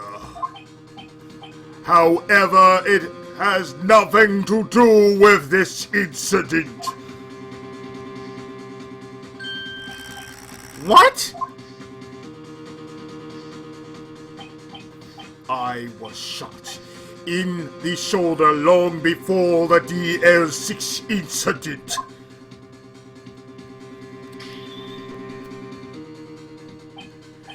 I claim that the bullet in my shoulder has no relation to DL6.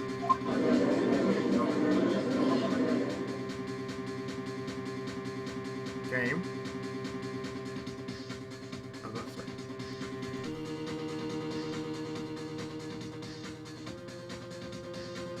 Give it a moment to catch up. Thank you.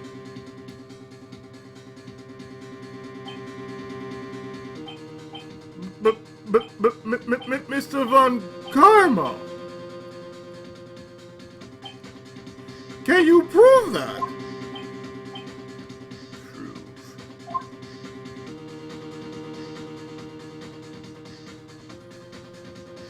Ho ho.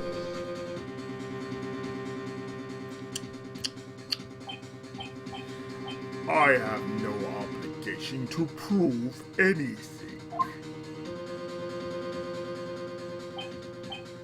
It is Mr.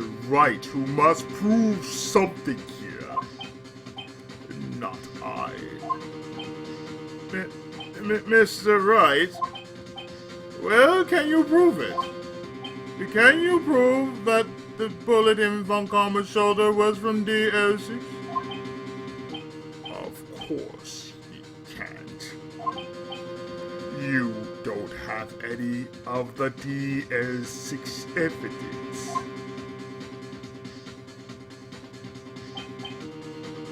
That's because you took it out of the records room yesterday.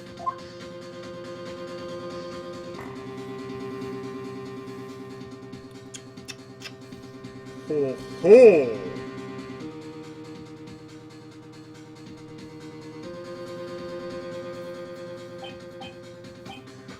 With no proof, you cannot convict me of any crime. So sorry, Mr. Wright.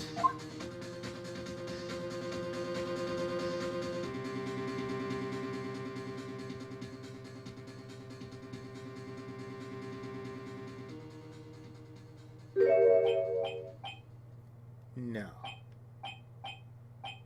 I'm the one who's sorry, Mr. Von Karma.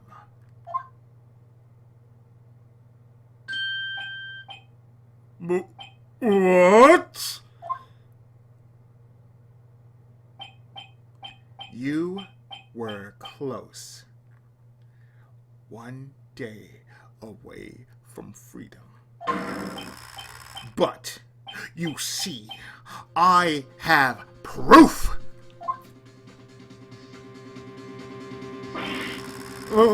What? Who would have thought you would dig your own grave trying to convict Edgeworth? I can link that bullet in your shoulder to the DL6 incident.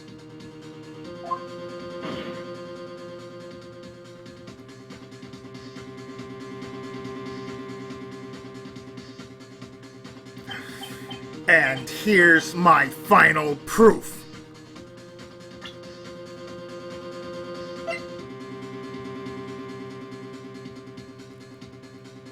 Bitch, bam!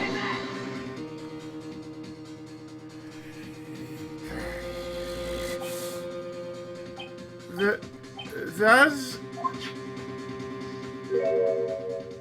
a bullet? Well, did you get that? This is the bullet used in the DL6 incident. This was taken from the heart of the victim, Mr. Gregory Edgeworth.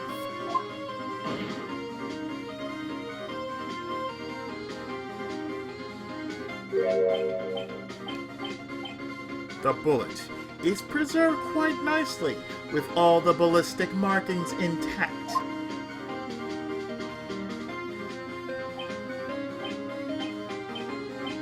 Ballistic markings.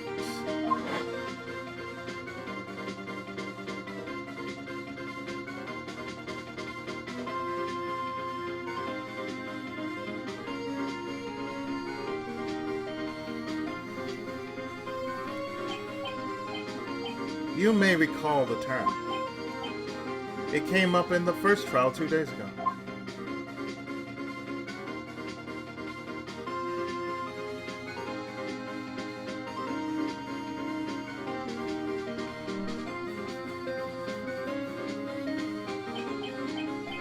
Ballistic markings are the fingerprints of a weapon. All bullets fired from a gun are marked with that weapon's unique pattern. By examining the markings, you can tell which weapon fired the bullet. It's quite accurate.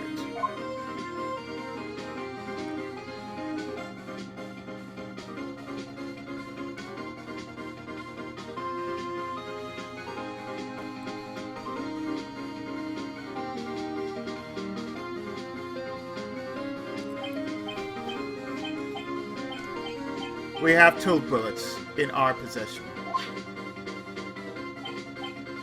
1, the bullet removed from Gregory Edgeworth's heart.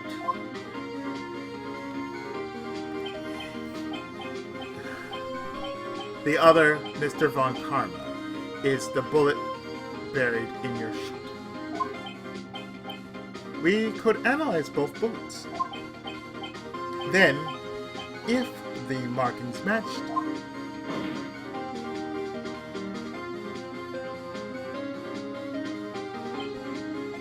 we would know that both bullets have been fired from the same gun. The very same pistol, in other words, the murder weapon that killed Gregory Edgeworth.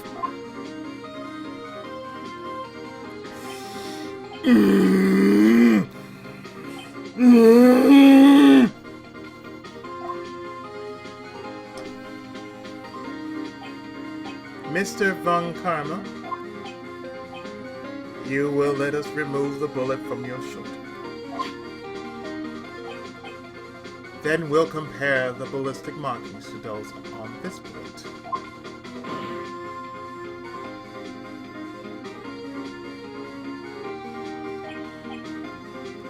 And solve this case once and for all.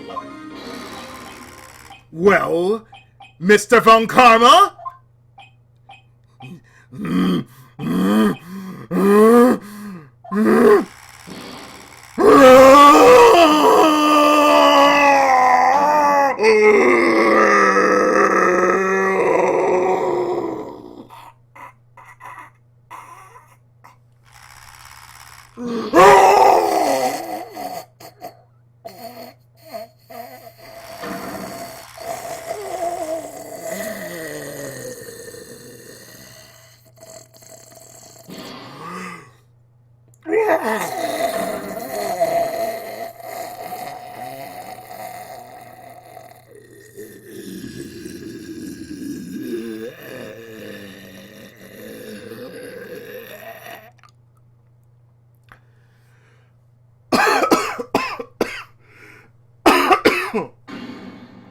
God damn. That's probably the most savage yell I could actually ever do. That scream. I've heard that scream before. Wait. I know.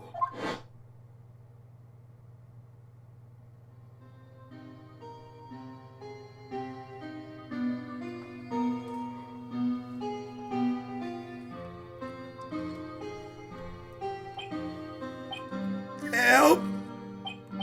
I can't breathe! Quiet! I said quiet, you're not making this any easier. Stop breathing my air! I'll stop you! Stop breathing my air!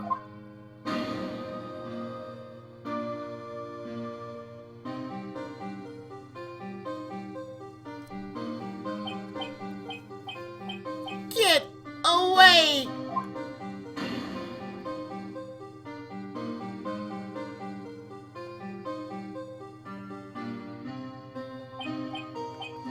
Get away from my father!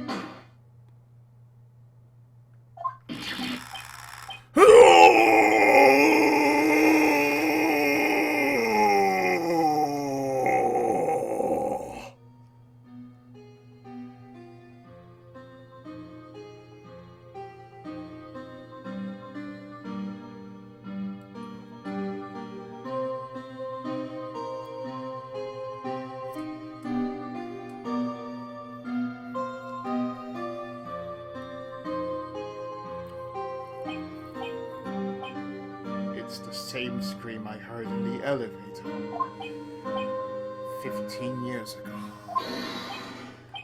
Von Karma! It was you who screamed!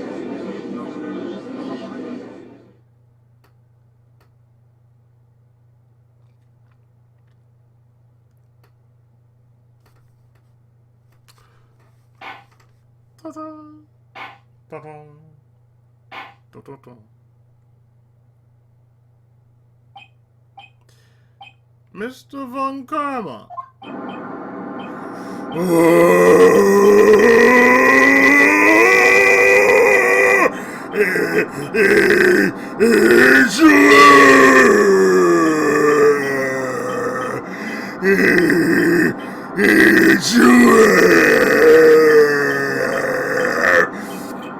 Only you would dare defy me.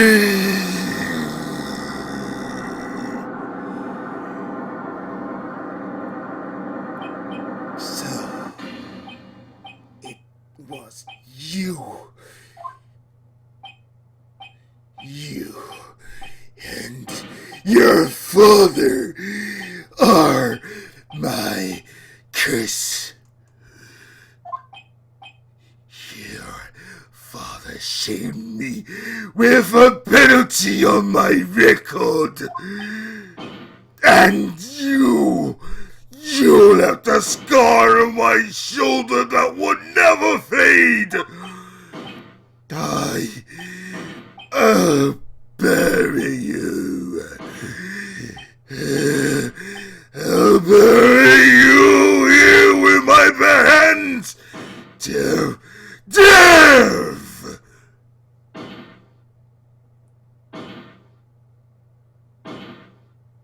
Thank you. 15 years earlier, I'm really getting like more so than the original. You couldn't read that, but now it's like, now that I can read that, yeah, I can put some ham, cheese, steak, and everything else on it. Chief Prosecutor, I am sorry. Von Karma, it's not like you to make this kind of error. I never would have thought that Edgeworth would be the one to catch you. I was careless. I'm sorry, but you will have to be penalized. I have covered for you in the past, but not this time.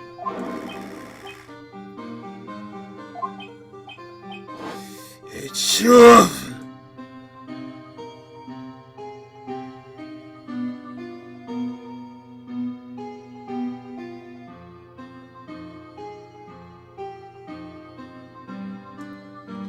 This is like 16 parts now? 16 maybe 17?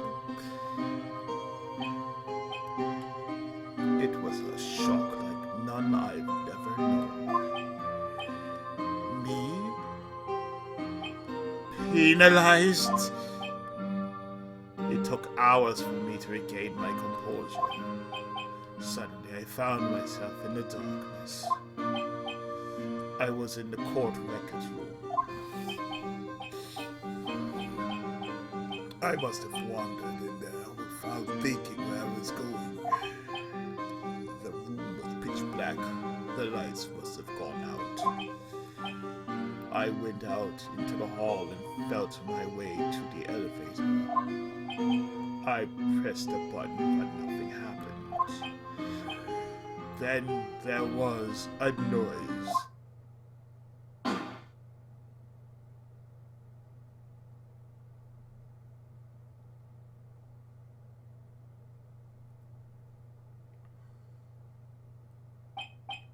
I was in pain.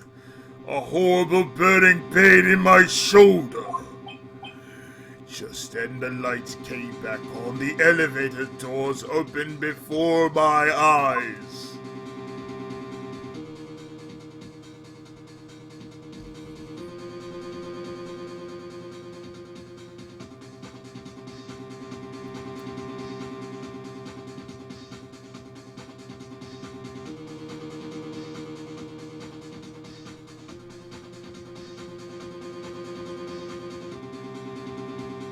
This proves one thing, Edgeworth was indeed Wilson Fisk.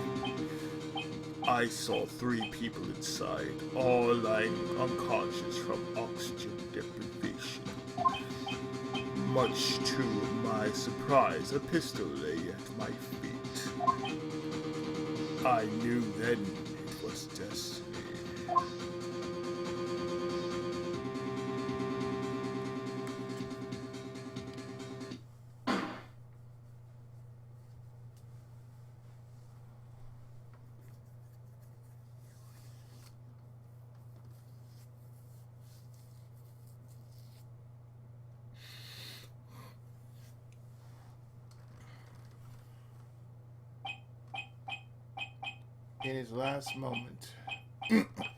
In his last moments, Gregory Edgeworth was still unconscious. He died never knowing who had shot him. Later, he spoke through a medium, blaming Mr. Yogi. He was fooled. It was the perfect crime.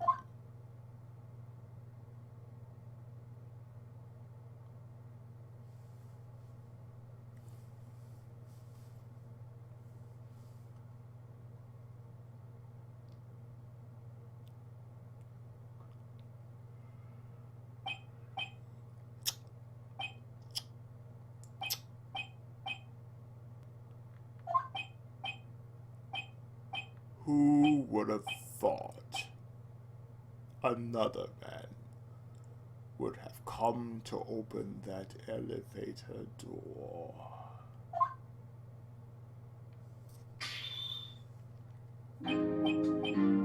Judge! What? What are you doing? Do your job, bring an end to this miserable charade. No! End it! Very well.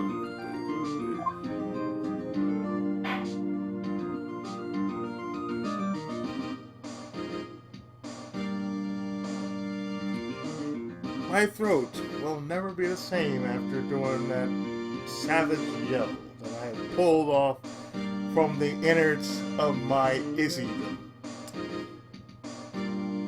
My Izziness has been awakened. From the Izzydom, yes. It appears we have come a very long way to the end of this maze. 15 years later. Mr. Miles Edgeworth.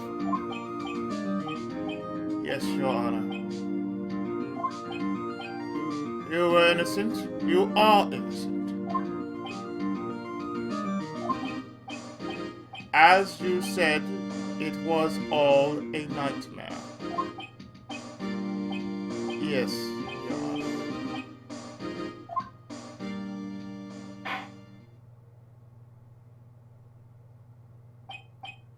This court finds the defendant, Mr. Miles Edgeworth, once again,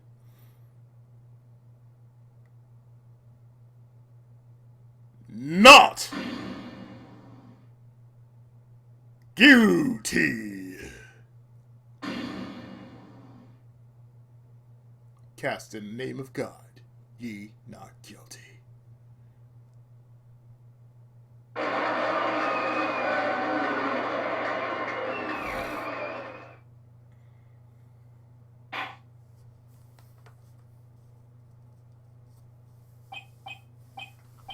That is all.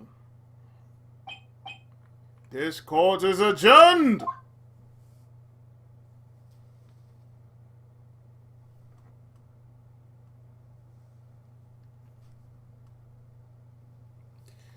And so is my throat. That had to take a lot of guts to pull it off. Like, ugh. Oh man, the playback's gonna be epic, I can tell that. December 28th, 5:30 p.m., District Court, Defendant Lobby Number 2.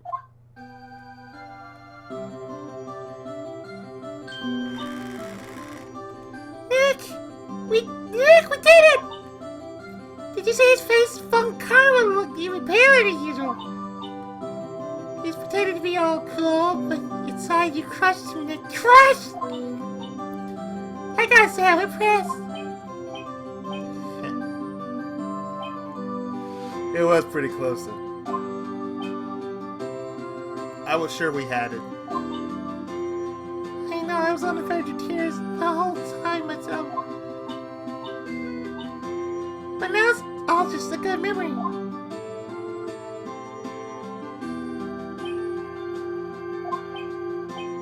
So, it's finally over, Edgeworth.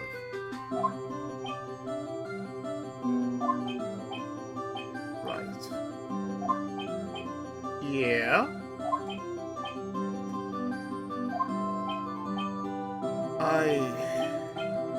I'm not sure how to say this. I know, try thank you. I see.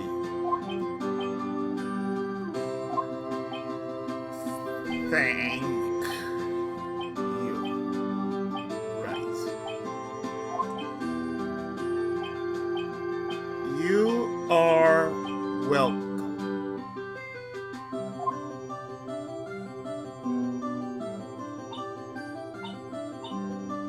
I think you could have done it better than that.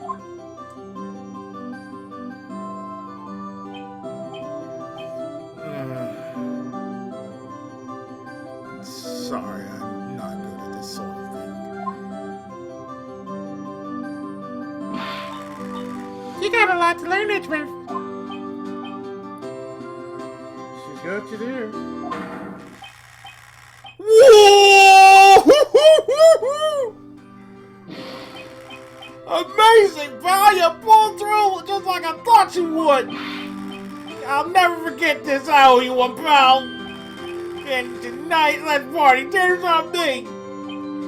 Yeah, my salary went down a bit this morning. But who cares? See, Mr. Edgeworth, you should take a lesson from Detective Gumshoe. That's all you say, thank you. It's true. I see.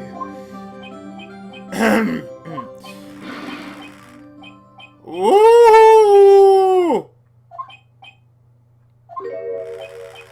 I feel foolish.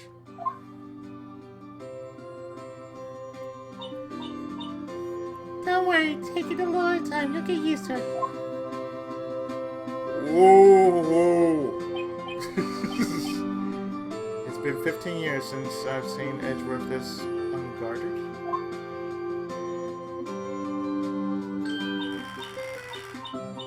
Hey-yo!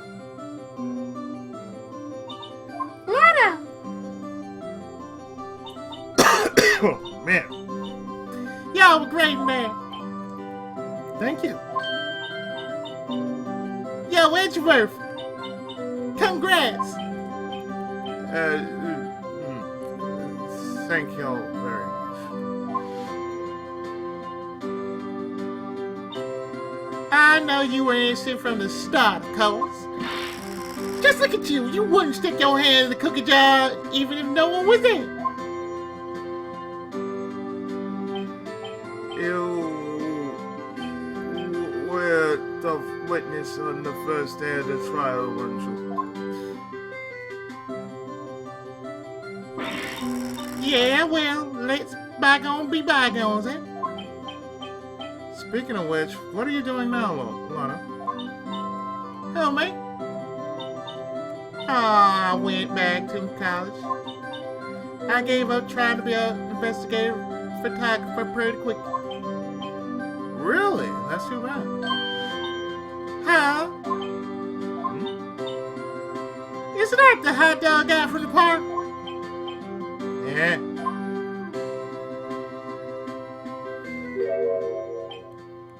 It's over, Nick, but it's over.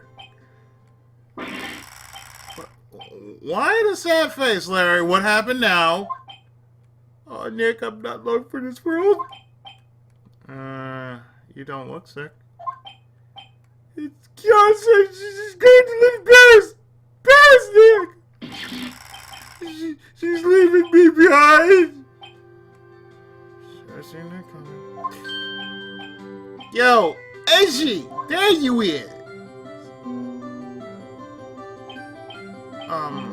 Yes. Here I am. Congrats, Edgy. Here, a little gift from me in separation. Celebration. That's unusual for you.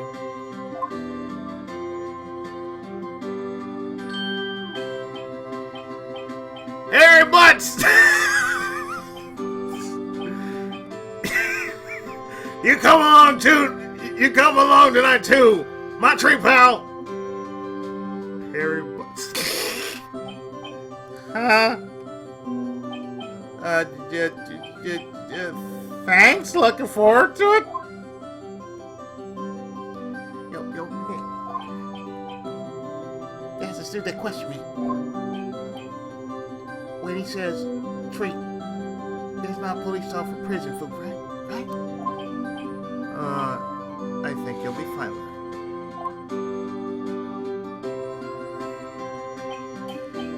Right. Yeah. What's up? That envelope that Larry gave me, it's got money in it. Well, yeah. That's not that strange. People give money away to celebrate sometimes. It's $38, right? Huh? Oh.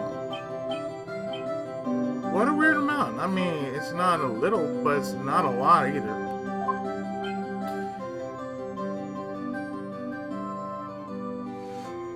And they're both looking. It's like they're both like glaring over at him. It's like, the fuck. $38 exactly.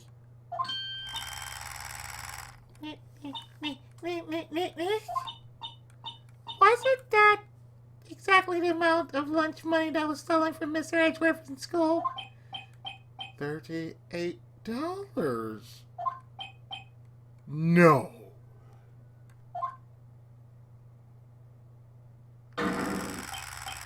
No! Larry, it was you!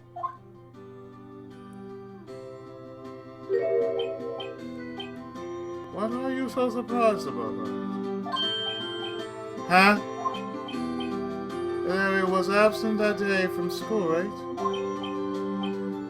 But that doesn't automatically rule him out as a suspect. What? Think back to that day 15 years ago. Larry took the day off, but he was bored, so he came into school anyway. Then he saw the money lying there, and the rest is history.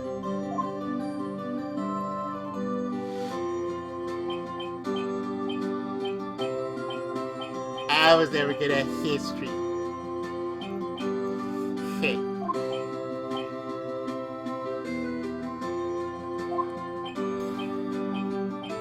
Edgeworth. You didn't know, did you?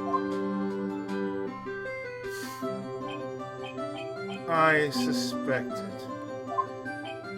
I just couldn't picture Larry protecting you like he did that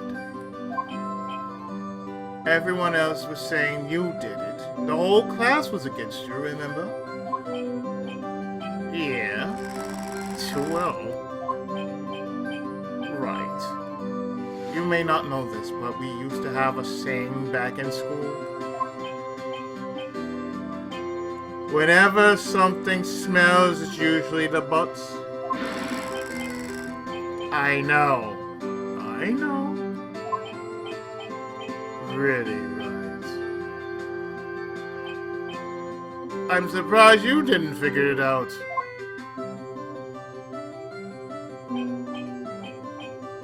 Well, this sure isn't unexpected turn of events, eh? Edgeworth.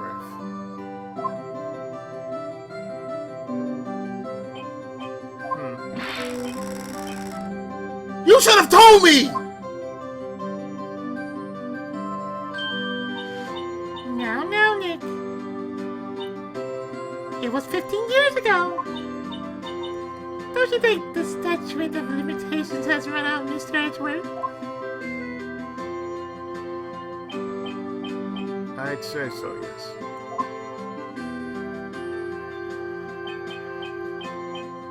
There you have it.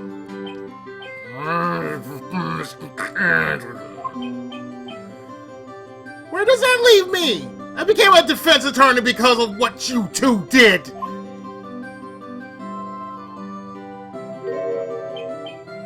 Well, you have always been something of an insufferable emotionist.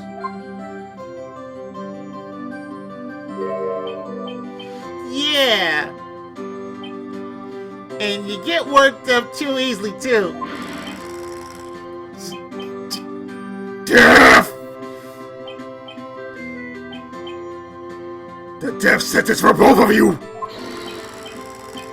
Man, if only I had known, I'd become a prosecutor!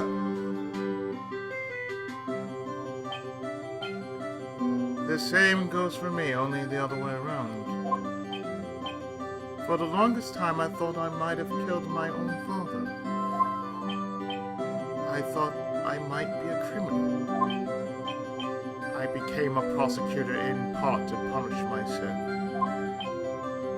If I had known the truth, I might have become a defense attorney after all. Edgeworth. Want to switch right?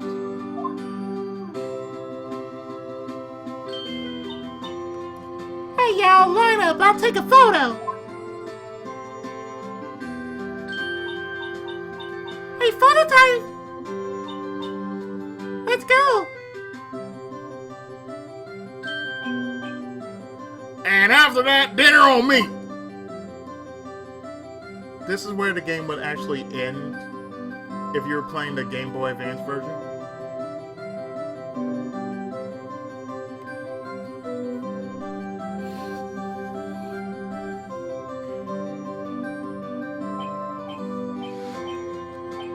Detective Gumshoe took us out on the town that night. We celebrated Edgeworth's newfound freedom, even though Edgeworth himself was still in detention.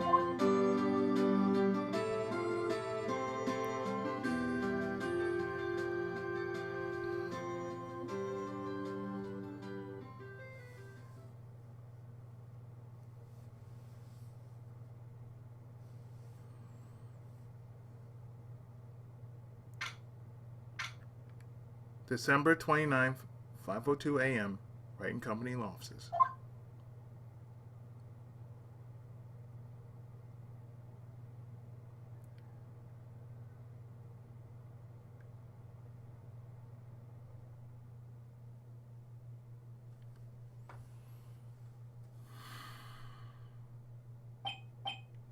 Whoa.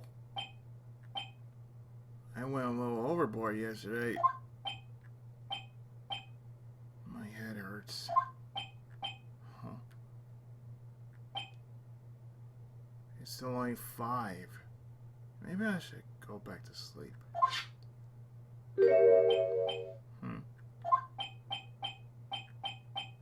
What's this? A letter?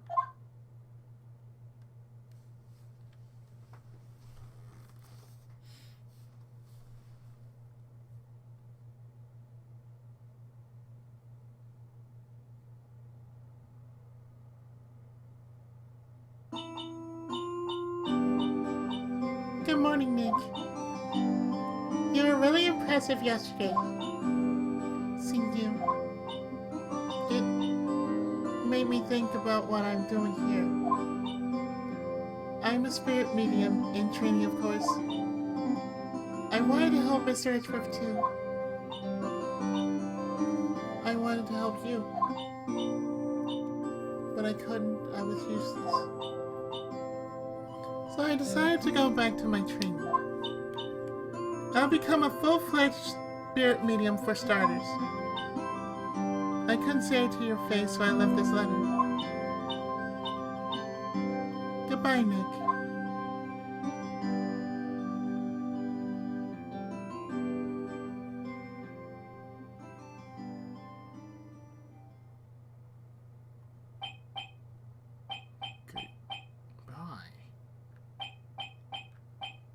What time is it? Yeah! The first train for the mountains have already left to the station!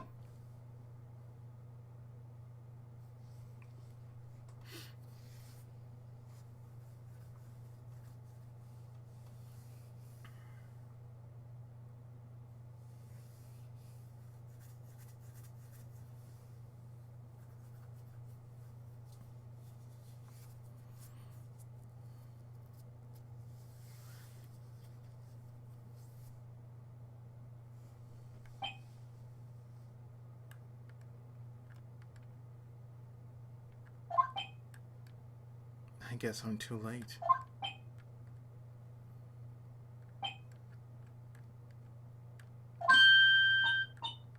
Hey! Nick! Maya!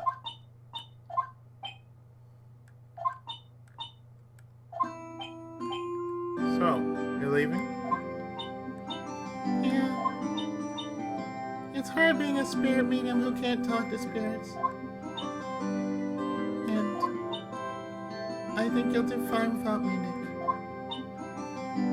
Be good, okay?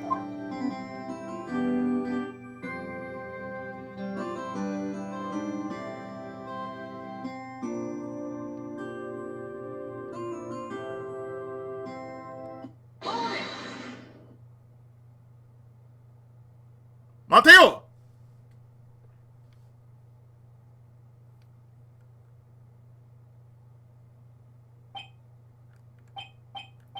Wait!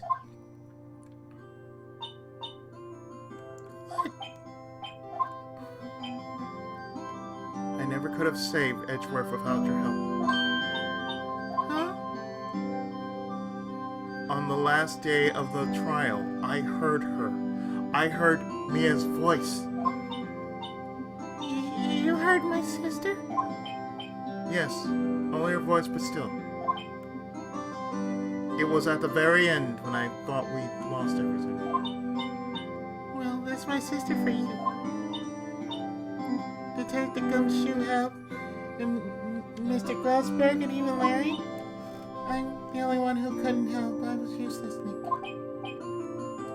But you were the one who stopped Von Karma, Maya. Huh? I didn't do anything! All I did was wander around in a daze. Sorry, but I have evidence that you helped.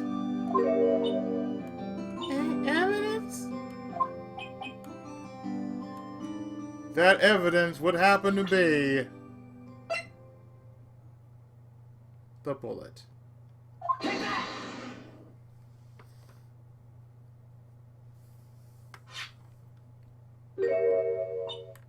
A bullet?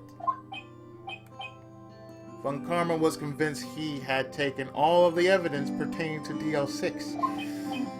But you were the one who rescued the last piece of evidence we needed. This was the bullet that put an end to Von Karma.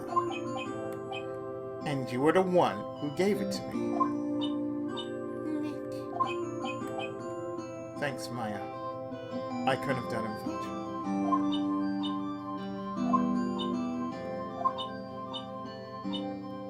I'll be back soon. Huh?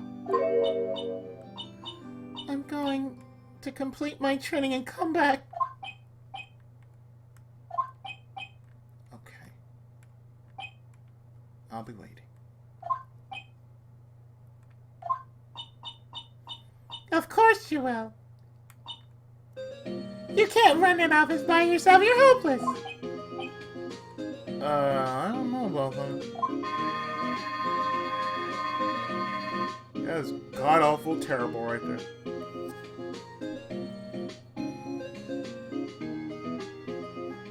And the real subway would not sound like that. I've been to Japan before. It don't sound nothing like that. Or the Metro Link, it wouldn't sound like that either. So, this is it. See you soon, Maya.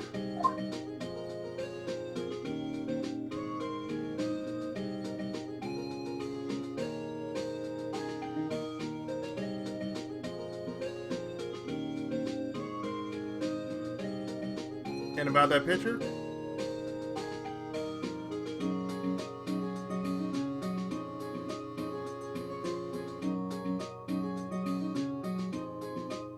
We'll see her again.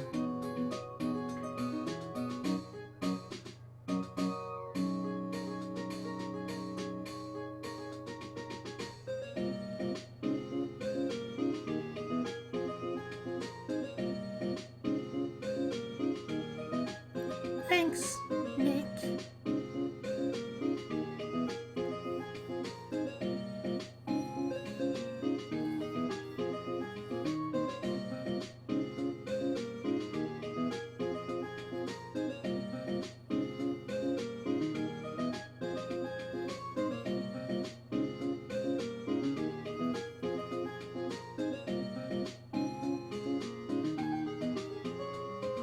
I'm pretty sure they had shown a picture of it. And how they all look together like a group shot.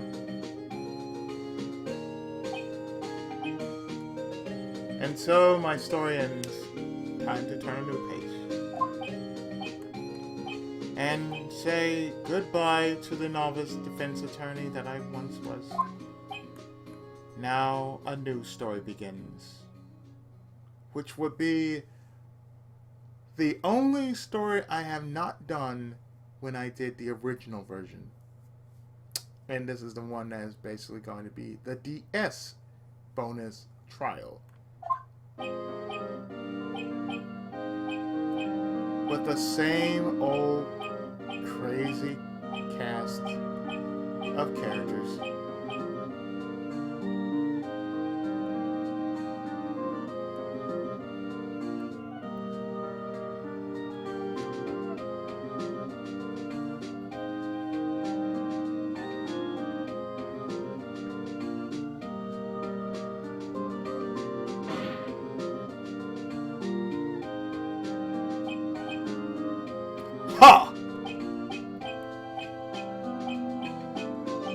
think you've graduated yet, amateur.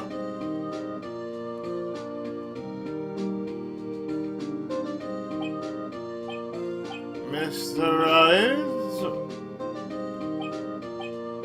Perhaps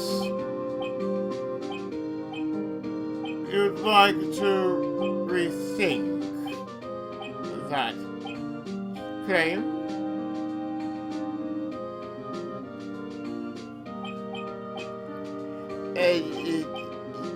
Yes, Your Honor.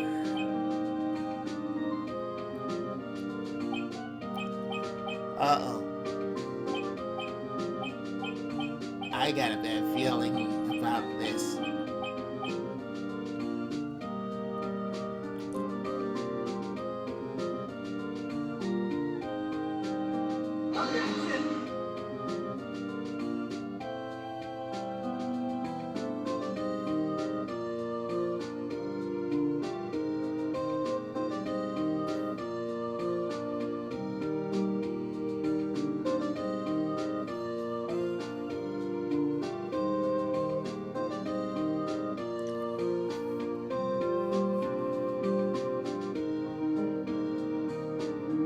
So there you have it. We have finished the original Gyakuten Saiban, which, as I mentioned, what we are doing are the original 4 cases from the GBA version of Phoenix Wright.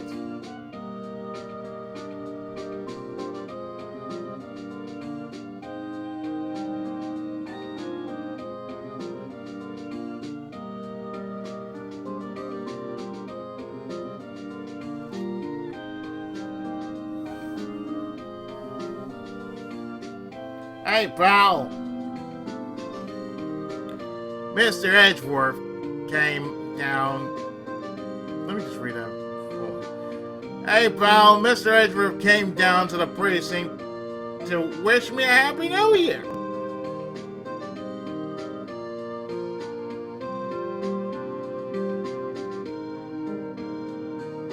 Talk about a pleasant surprise.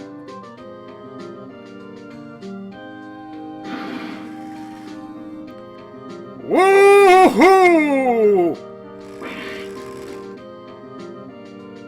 Detective Gumshoe!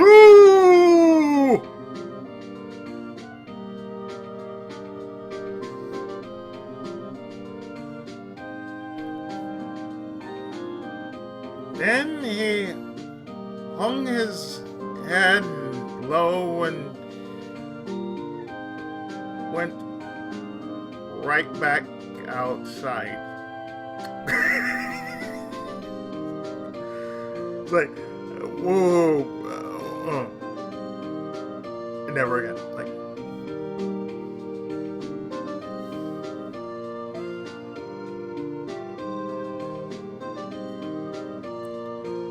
Kinda like he was embarrassed. Or something. he never done anything like this. Strange, huh?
Haven't seen him lately.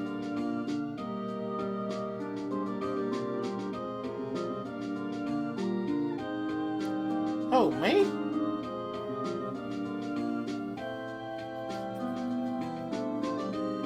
I've been working at a cheese shop. He's been eating alive, but...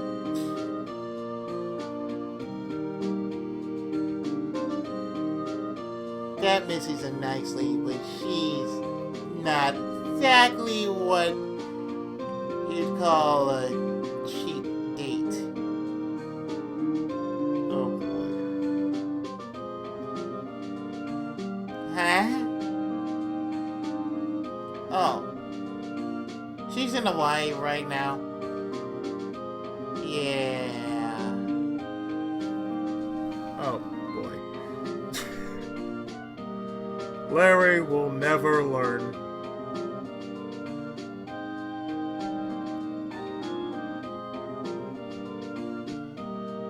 Cheap leisure suit Larry, ladies and gentlemen. Always stinking up the joint.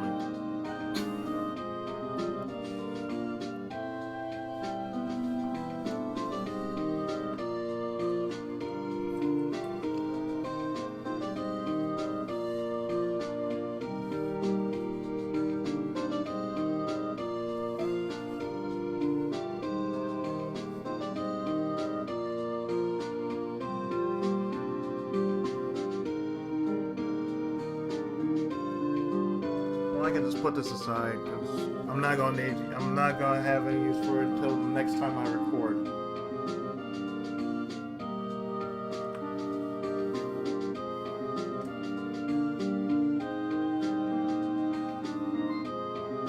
Who? Right? Yeah, I remember him.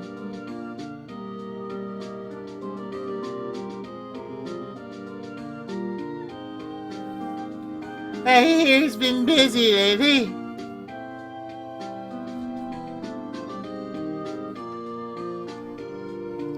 You know, not to ring my own bell, but I sort of taught him everything he knows.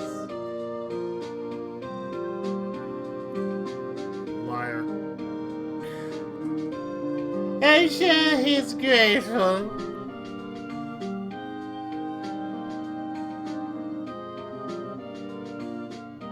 His hair was never the same after part 2, let alone part 3. He was spared the expense at part 1.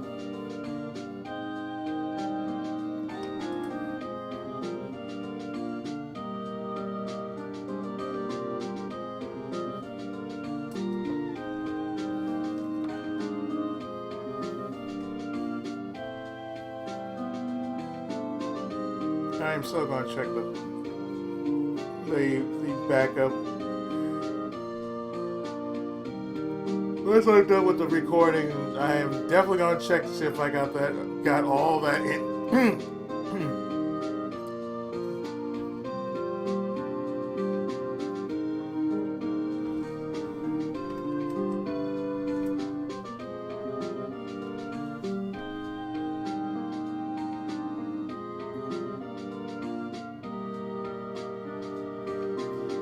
Phoenix Wright.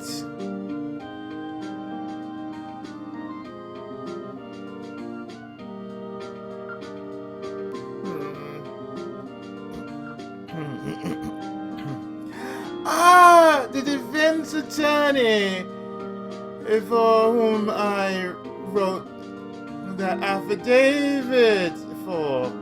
Yes.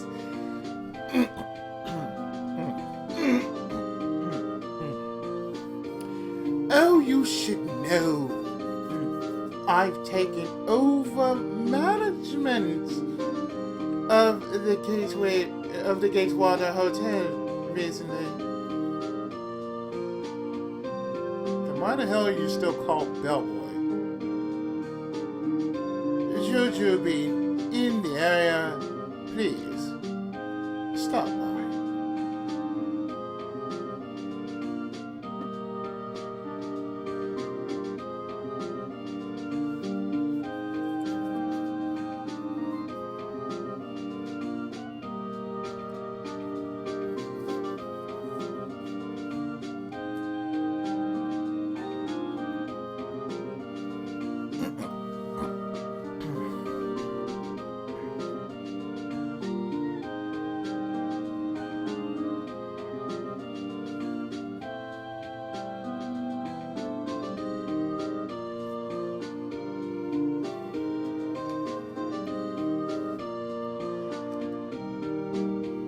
hoping they redo Apollo Justice like this, but a little bit faster. Just saying.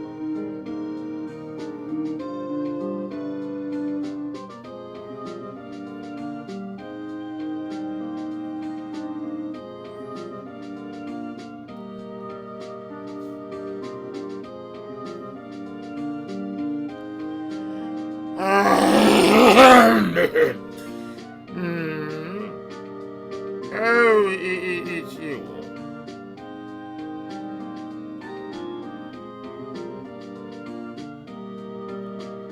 Phoenix Wright. Ah, yes, misunderstanding. Was he not? AKA Naruhodo Raito. I wonder how he's doing. Haven't seen him. Haven't seen him lately.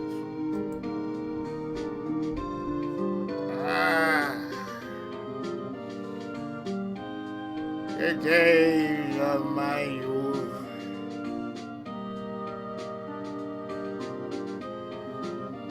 Like the scent of lemon. The days of my youth, like the scent of fresh lemon juice. What is it with you and this obsession with Pine Sol?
Phoenix Wright.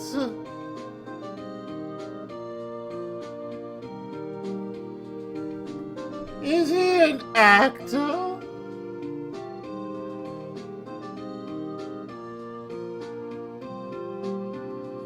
Well, I'm not buying it. You can't be a star with a name like that. You can't be a star with a name like Phoenix. Did you know that they're finally putting some of Hammer's old movies out on DVD and one of them box set thingies that you can buy nowadays? And, well, not that I know what a DVD is or why they use three-letter words for just about everything these days. How am I supposed to keep it all straight and anyhow?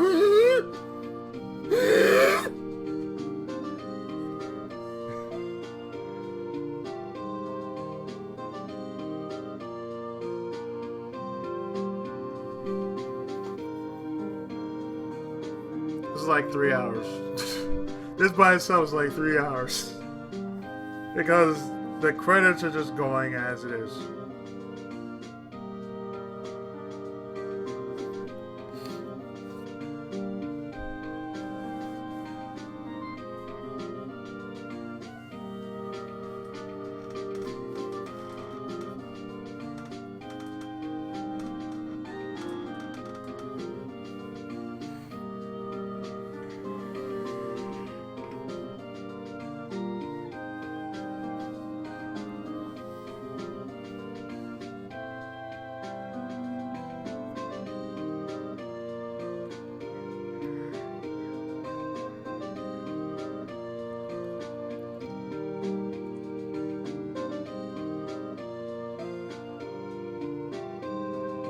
I'm pleased to announce The Big Princess is a hit.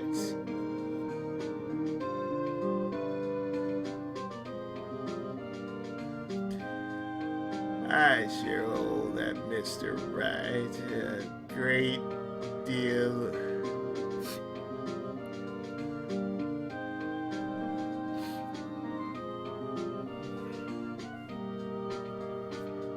Oh, and I'm keeping my face out of the public eye until the show's over. They're all gonna look at him and say, oh, there go Logan! I wouldn't want to ruin any kid's dreams. You know,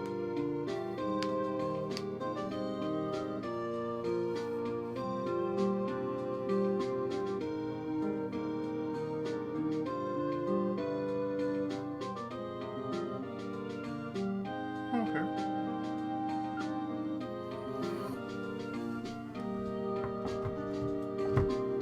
I know I'm going to get for PS4.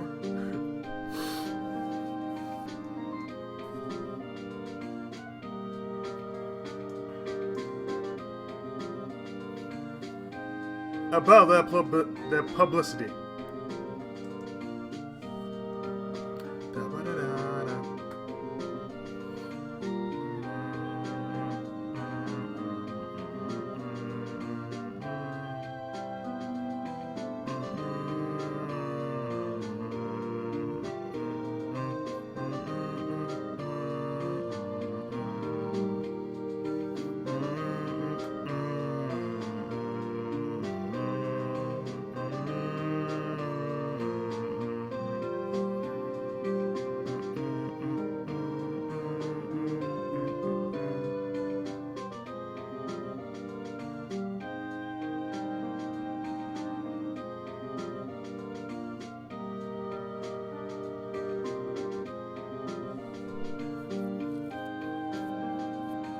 Oh, I got a letter from Maya the other day.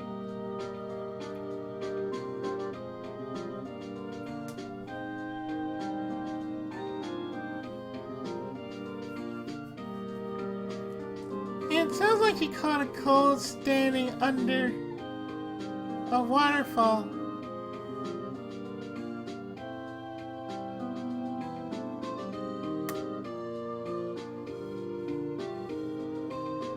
I wanted to visit, but didn't have time. So I sent her some pink princess trading cards.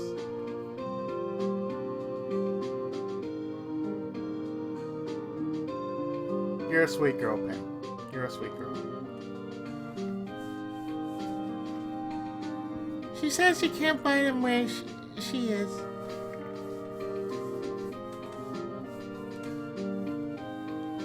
What kind of place is she living at, anyway? It's the ass end of nowhere, dear. That's all you need to know. It's the ass end of nowhere. You'll find out in the second game.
Right?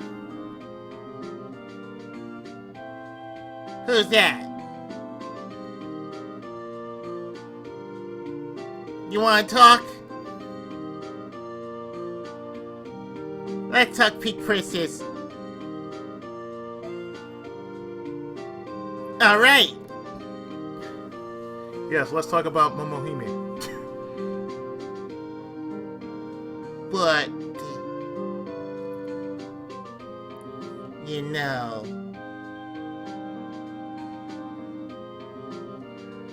I snuck into the studio the other day.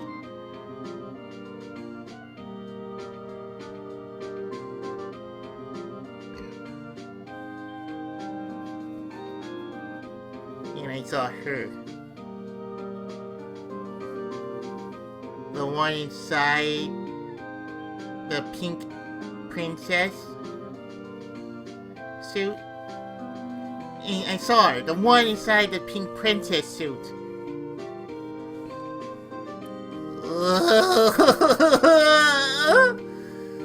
What a dog.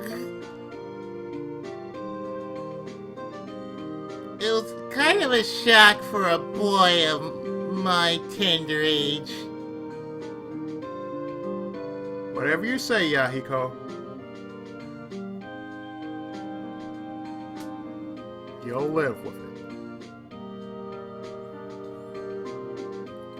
I see they still have not fixed that mascot.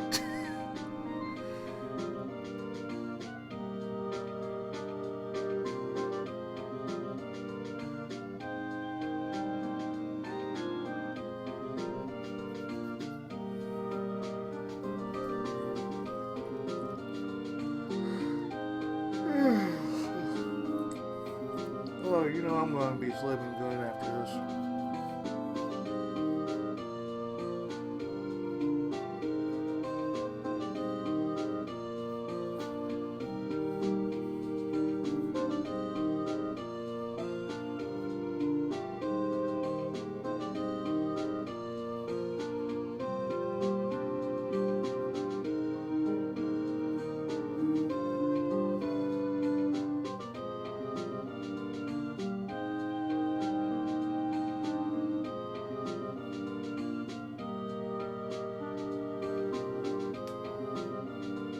Yeah, I remember right. That lawyer guy.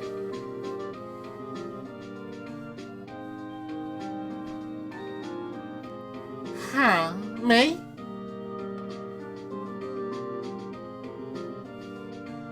I'm trying to become a paranormal photographer. When investigation is not enough.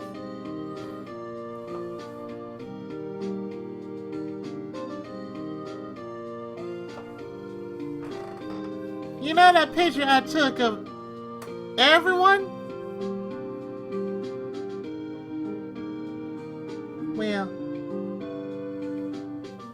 just behind them,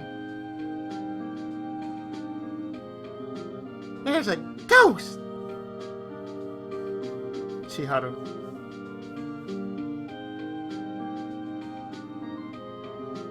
For real. Oh yes, Chiharu, aka Mia. Now that's 10.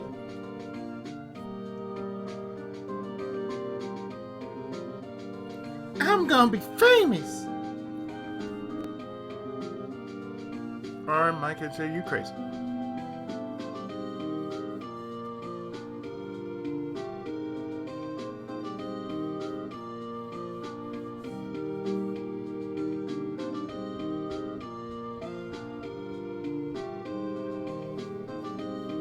And that final picture?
That's the final picture. That's the picture she took.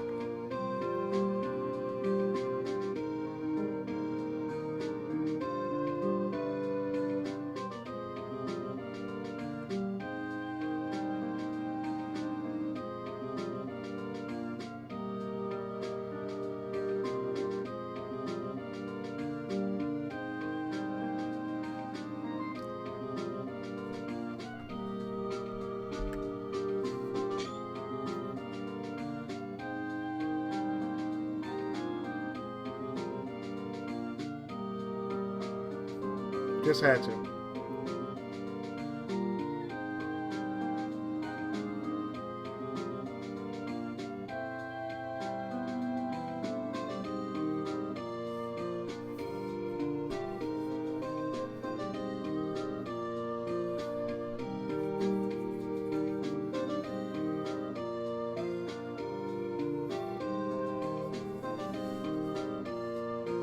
And that does it. That was Phoenix Wright Ace Attorney Revisited. But let me tell you. Exactly.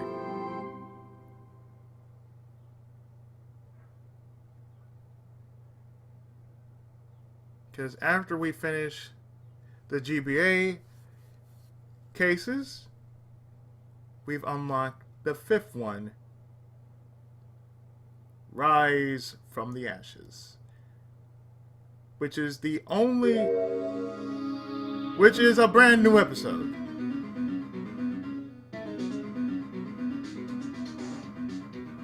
So technically, the next one we're going to do is the DS exclusive case that was added when Phoenix Wright Ace Attorney was brought over here to the States.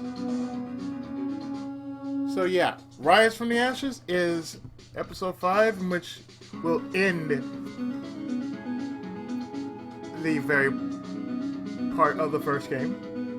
So we're going to be doing the bonus case next time.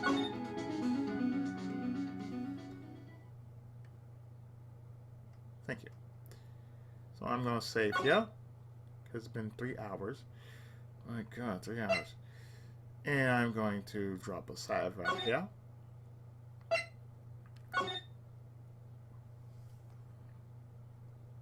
And next time, we start up episode 5, Rise from the Ashes. So stay tuned.